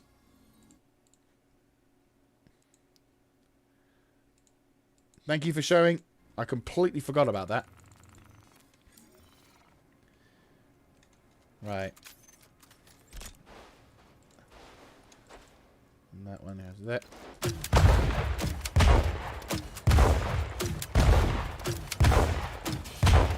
That is really taking a shit ton of punishment. Like a size 5 torp will takes 2 size 5, to be honest with you, 2 size 5 torps. With that. Yeah, that's gonna leave a mark. Damn. That is ridiculous. But yeah, so you can purchase the railgun of Grimhex, and if I'm not mistaken, you can also purchase the Atscav as well from Grimhex. So those are 2 very, very good weapons. Right, ammunition consumption-wise, you'll also be... Well, if you have a full decked-out thing, you're looking at about 20 to 30 rounds in total, maybe 40 rounds. Maybe 40. So, not a lot of ammo, but some. Like, you will find that there are better amounts of ammo inside, with certain weapons. Ah, it's a bit disappointing. I was hoping to have a bit of an all-outer with that particular thing, but that mission is bugged. Dang. Alright, well, we'll wrap things up, I'd say. I'd say it's a good time to wrap things up. We've got some other things. I know, unfortunately, I've got some things I need to sort out. But, yeah, bunker clearing missions. You'd normally go down there, there'd be a bunch of bad guys, you'd knock them out, and you'd be able to get yourself a nice little 7k profit. Though, unfortunately, for this case, it's decided to not give me the mission, even though I arrived on site. So, shit happens. There is illegal occupants. Data center. There's another data center on that. Will this work? We don't know. Whereabouts is it? Oh, it's on the dark side, effectively. Right, let's re-equip and prepare. And I'll probably get my actual weapon I will want to go to combat with. It takes about 40-ish gigs. Like, it's not a very big game. Like, it gets bigger because it gets updated occasionally. So, you know, sometimes it might be a good shout to, like, uninstall, then reinstall, just for the sake of, like, having... I think we'll go with... Oh, yeah, I've got the ammo for the Animus, just not the Animus itself. That's why I thought I had it. I'm going to need to buy some more ATSCAV ammo. I thought I had some. That's disappointing. Right, well, I'll take out my shot. I'll take out the shotgun again, because that was actually quite a nice shotgun. So yeah, it takes about, yeah, 40-ish, maybe 45 gigs of data. So not a huge download. But one thing I'd recommend you have, if you haven't already, is right, get the gallant going on that one. One thing I'd very much recommend is a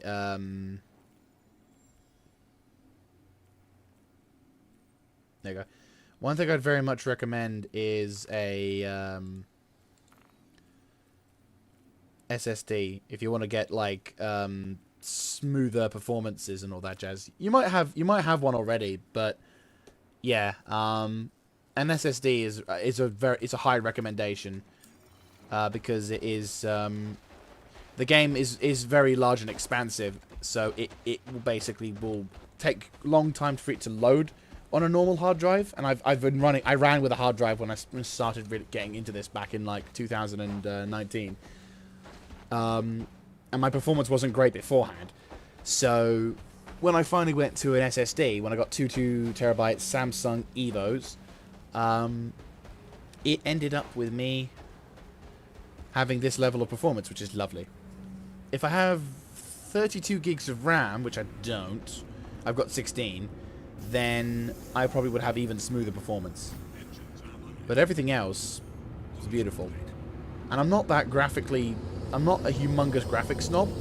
So like for me, what will make me happy, which is about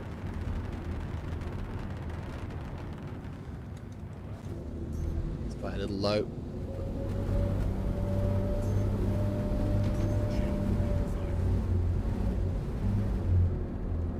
There we go. Yeah, but this game has loads of small little details. The weird little flecks you see there is raindrops on the screen. Unfortunately, in the night cycle, you can't really see these too well. But when there's the storm on, when there is a storm on,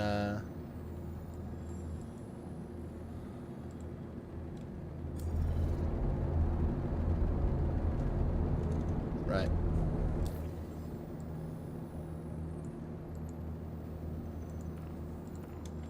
Right, let's get up to the Atmo.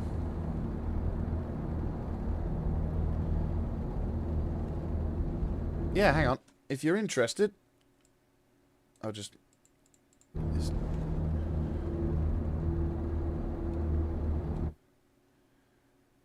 go to the web page.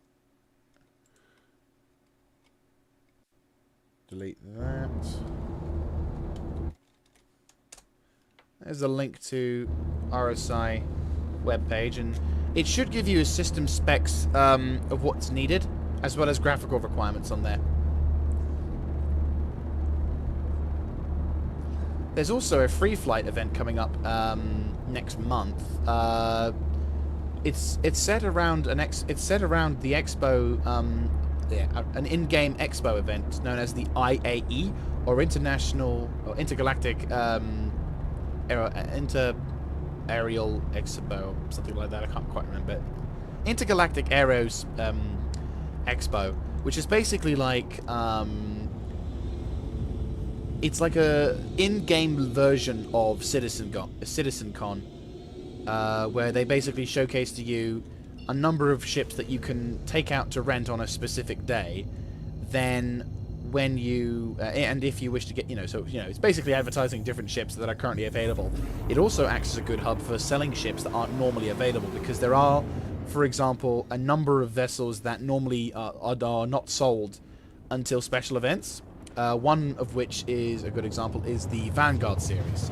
The Vanguard Warden series, or the Vanguard Sentinel, or whatever, they are not normally available for sale until these type of events, which is really good. Or in my case, what I'm going to be going for, which is, as usual, the higher end of the scale, is the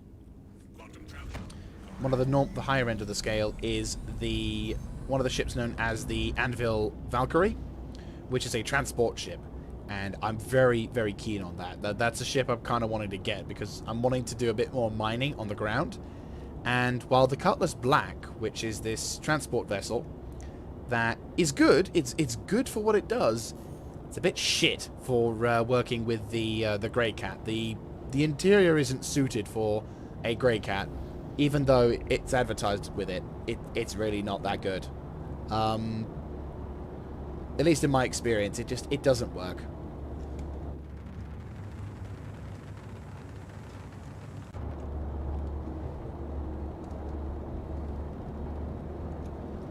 See if we have to like duck and weave and dive in half, but we may not have to. It's a night cycle, unfortunately, but oh, there we go, raindrops, because this is an ice planet.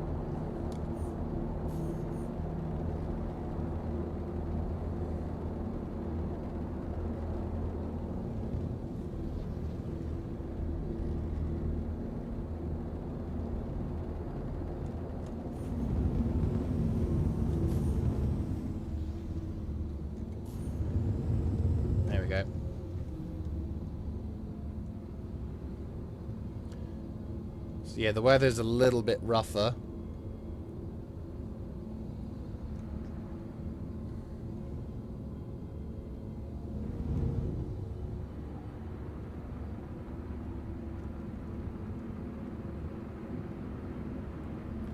But yeah, this game has a focus on pretty much whatever you want to do, you can do it sort of routine. So like, if you want to become a trader, you can become a trader. If you want to become a pirate, you can become a pirate. For me, I kind of lean towards being a PMC / being a... where are the ground defenses? There they are. Oh, damn. Sorry to hear about that. Wait, 4 kids in your school have COVID, so they've closed it. Oh. Shit. No, it's more like, because in the UK, my friend's wife works as a teacher. Shit. And they've got a number of kids with COVID. Unfortunately, because they've been caught COVID outside of school, they won't close the school. Which is a bit stupid, I realise. Yeah, this one worked now. We've got 7 hostiles inside. This one actually has functioning dudes. Though...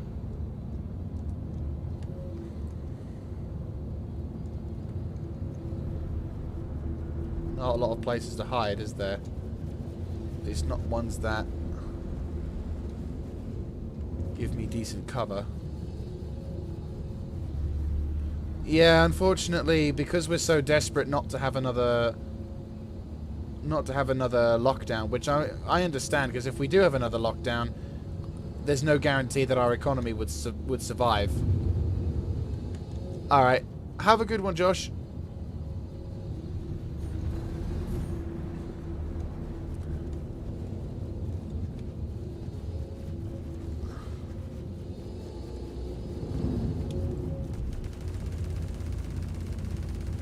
That's not going to be nearly enough. There's no point. Fuck it. We're going to have to just land in a further off location. Landing gear deployed. There's just no cover whatsoever. If there was cover, I would be more willing to try and land, but it's just there's nothing.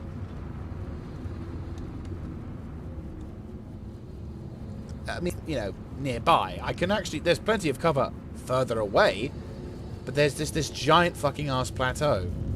I could try and land amongst the rocks, but I doubt I'd be successful in landing efficiently. And it doesn't take many of those shots to kill my shit. Fuck it, we're gonna bail.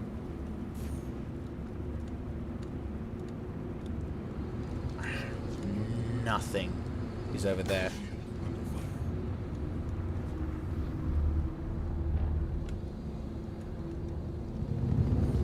Finally, some flatter ground. I say flatter ground. Finally, some less flat ground.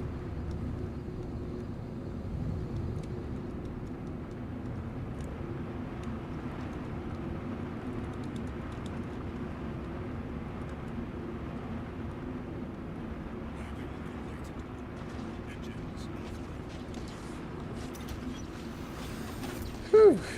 Close. But it's cold outside, so how bad is it? It's night cycle. It's dark.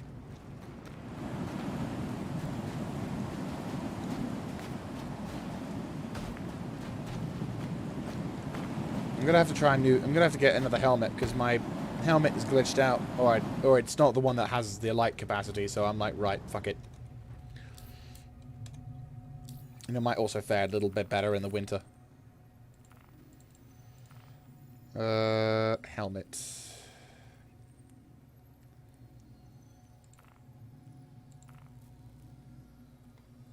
$91 versus the, yeah. It's worse, but sure. Could try the Fortifier. Yeah, that's better.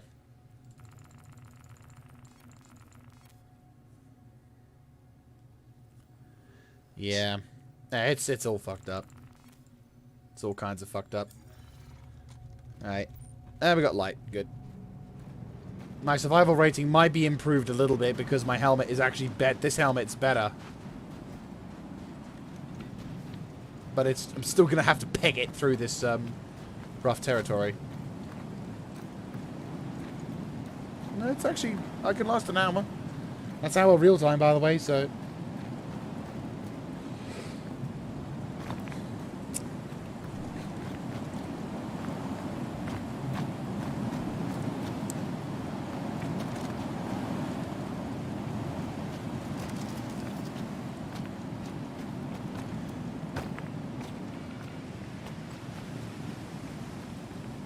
right, jump. Right. Oop. Sounds weird, but it's actually safer for me to go without a weapon because otherwise, if my character trips or if something happens, then my character I don't lose the gun. Because while I do have gallants, I don't want to lose my gallants because my gallants are amazing and I love them. And I never thought I'd say that about the gallant, considering it's a non-ballistic weapon.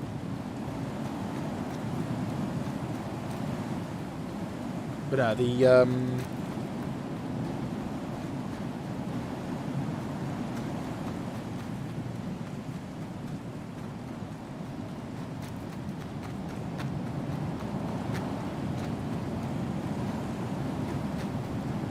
apologies for this particularly long journey, but unfortunately I don't have the capacity to knock out the ground vehicles with the Avenger Titan. The good news is they won't target me, but the bad news is they won't exactly be... So unfortunately I have to run all the way there. Still. To be honest with you, it's not about the energy weapons being... It's not that the ballistic weapons are bad. It's not. like ground weapons in this, the way that ballistics versus energy weapons is actually balanced in a really good format. Hang on, let me turn down the sound effects just so I can talk without, you know. There we go. That's a little better. So it's not about how like, oh, energy weapons are more powerful. There is no one is more powerful than the other. Naturally, the bigger weapon, for example, a size 5, will be more powerful than a size 4. Like, that's just how it is because it's a size 5 weapon. But there's no one weapon which is, like, the go-to, everyone has the same armament. It's literally, you know, there's a lot of customization and opportunities I have found. Now, that's not to say that there isn't a meta, but, you know, you have to be super fucking hardcore into the PvPing side of things to have a meta. Most weapons have a good system anyway. But for example, the Gallant does have a few advantages as a side grade that works really well. Now, it may not be as hard hitting perhaps as, say, a P4 with a slower rate of fire, but it does have 60 rounds in its battery charge. And as you can see, I've equipped it with like what, 4 or 5 mags, and I've got 360 rounds of ammo, which I can reload and counter and reload and whatever. It's good. It's a very good weapon. Very nice weapon. And for me, and it sort of suits my playstyle quite nicely. There's 2 modes of fire you can have with it, with the Gallant. You can either have the full auto mode, which has the same rate of fire, which is why I originally didn't like it at first, was it has the same rate of fire on full auto as the P4. Which wasn't too great, and I was like, that's kind of crap. It's in comparison to the other ballistic weapon. But then, when I tried it with a burst fire,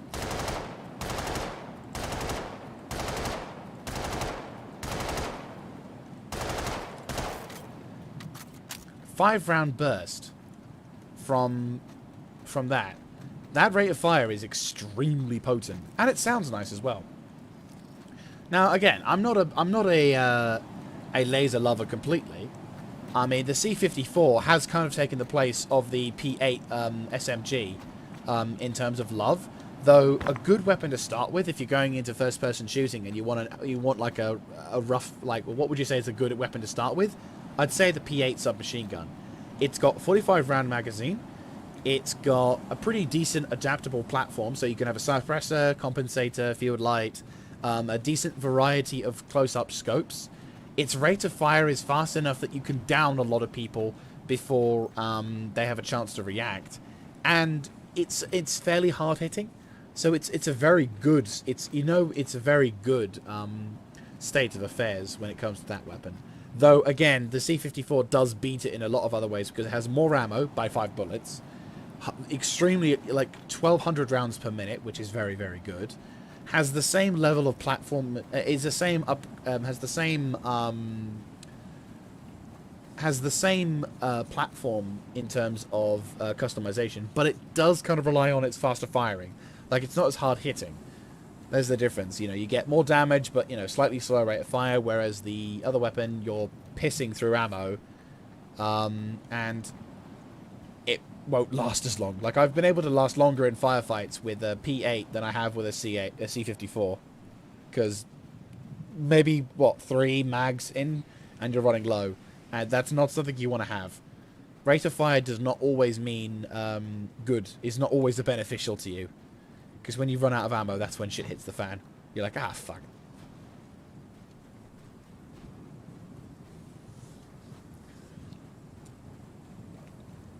I won't lie, though. This shotgun is actually really good. The BR2 is a drum-fed 12 rounds pump-action shotgun with an extremely adaptable platform system. I mean, I've used it for a little bit, but, like, its rate of fire is really good. Like, for a pumpy, you know, it's that, you know, it's not like the Ravager where it's like, it goes dong, dong. This one actually bursts quite fast. This one fires quite quickly, and its damage, while from a semi-medium range, I'd say from about 10 meters out, it's not as effective. But if you want something to say fuck you in a really close manner, it will one-tap some people. Like, I got one-tapped with the BR2 in close quarters combat in one of my friends basically shot me in the face without really doing friend or foe identification. And, yeah, he insta-tapped me. So, that was pretty dope. Right, let's go and... let's go wrap this stream up. We'll get a few kills with the Gallant to start off with.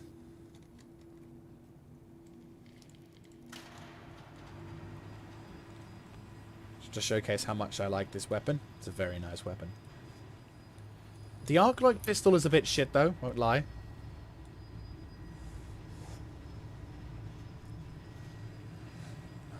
My favourite pistol?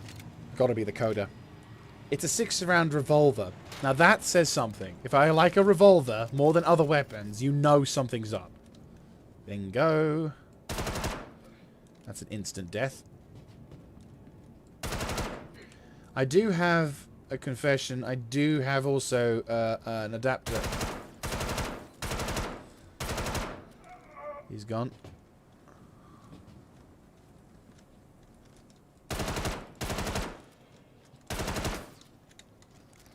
Right, let's get close quarters and personal.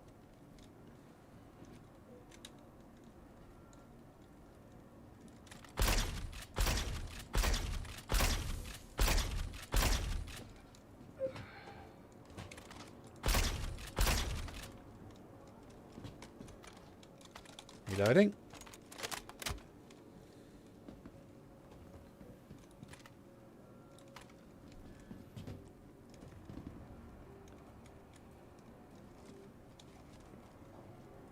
Oh, I see you. Hello.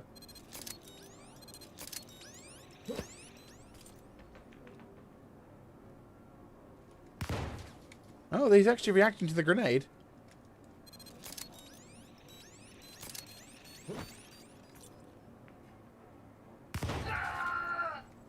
Yeah. Grenade kill. Not as dramatic as I'd hoped it would be, but it's still cool. I really should get out of the habit of doing that. That's not what you should do in most firefights. Running and jumping like Call of Duty does not get you victory. It gets you killed. This is how you're supposed to clear it.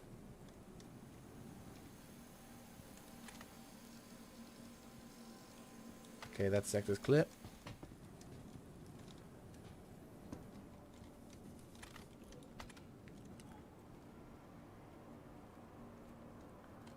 Right, cool. Oh, fucking hell. Yep, that glitch.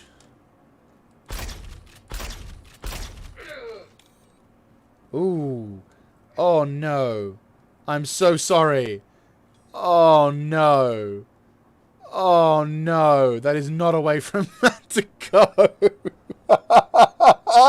Oh god. He looked at you like, why? You had anywhere else to shoot, but you shot there. Ah, dead. Wow, that's dramatic. Oh, that's so dramatic. Ah, it's brilliant. That's such. Oh wow, that's oh.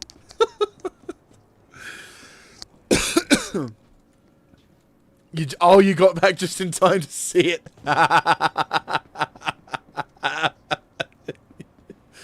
Yeah.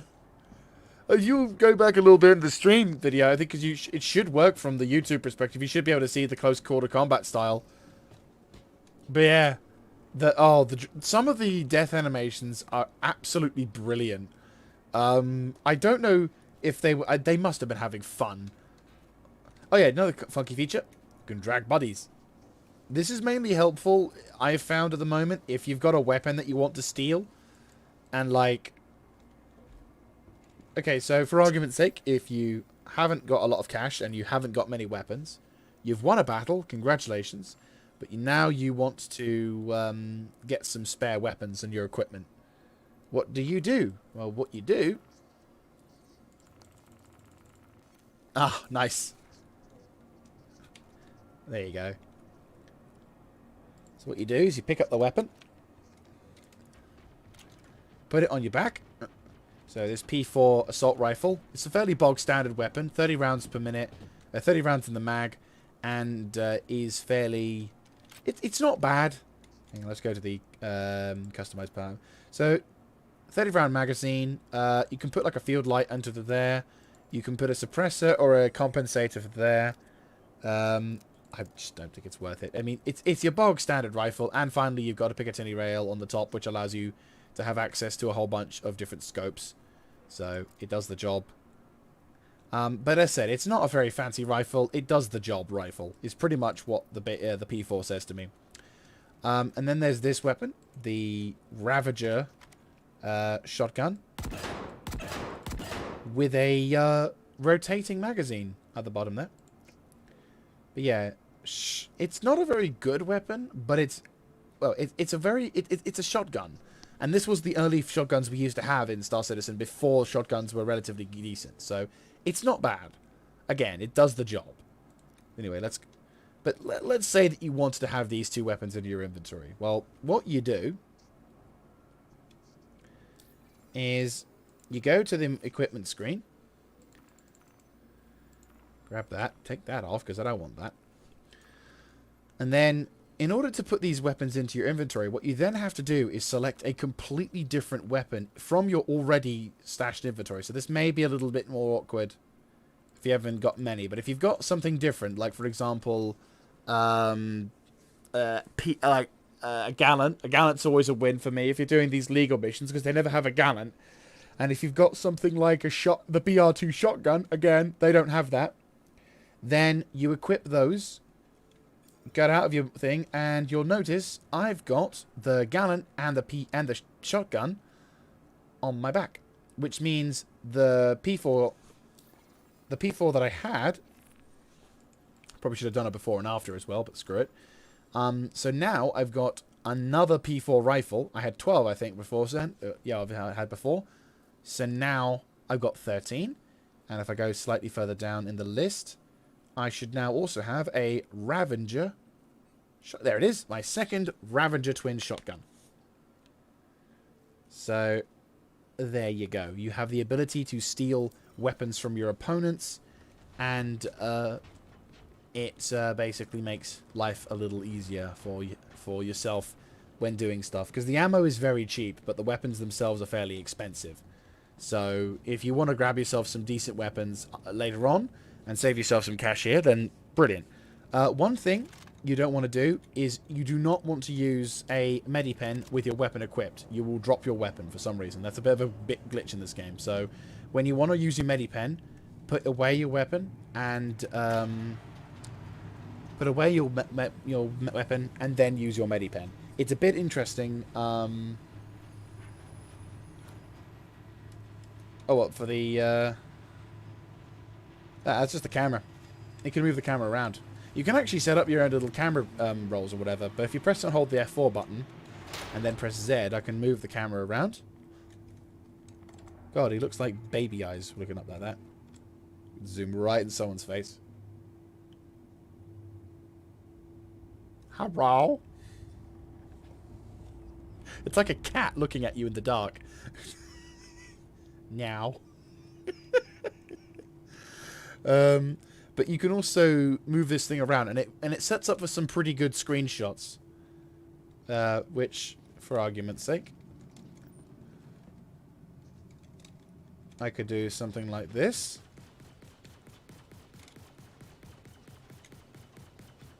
Oh, lighting in this game is ridiculous, by the way.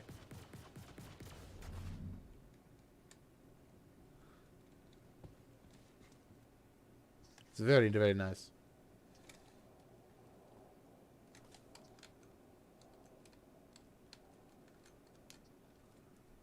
There we go. Nice little shot there. But there you go. So, I'm afraid that is going to be where we have to wrap this stream up for today. But for next stream, I will probably have to say it'll be on the Wednesday. Because I've got my friends. My friends are free from work on the weekend, and I actually have got my first week back at work, or back at my new job, well, new place of work, from Monday, Tuesday, and Thursday and Friday. So that's going to be from that thing. So unfortunately from that one, the only day I've got off next week, apart from the weekend, is the Wednesday. So unfortunately, that's the only day I'm going to be able to do for streaming next week. But I shall hopefully be able to upload some content otherwise, and hopefully we can sort of have a bit of a laugh and continue onwards with whatever. And if you like this kind of content, let me know by hitting the, for those on YouTube, hitting the like button, commentating down below, and of course subscribing to the channel.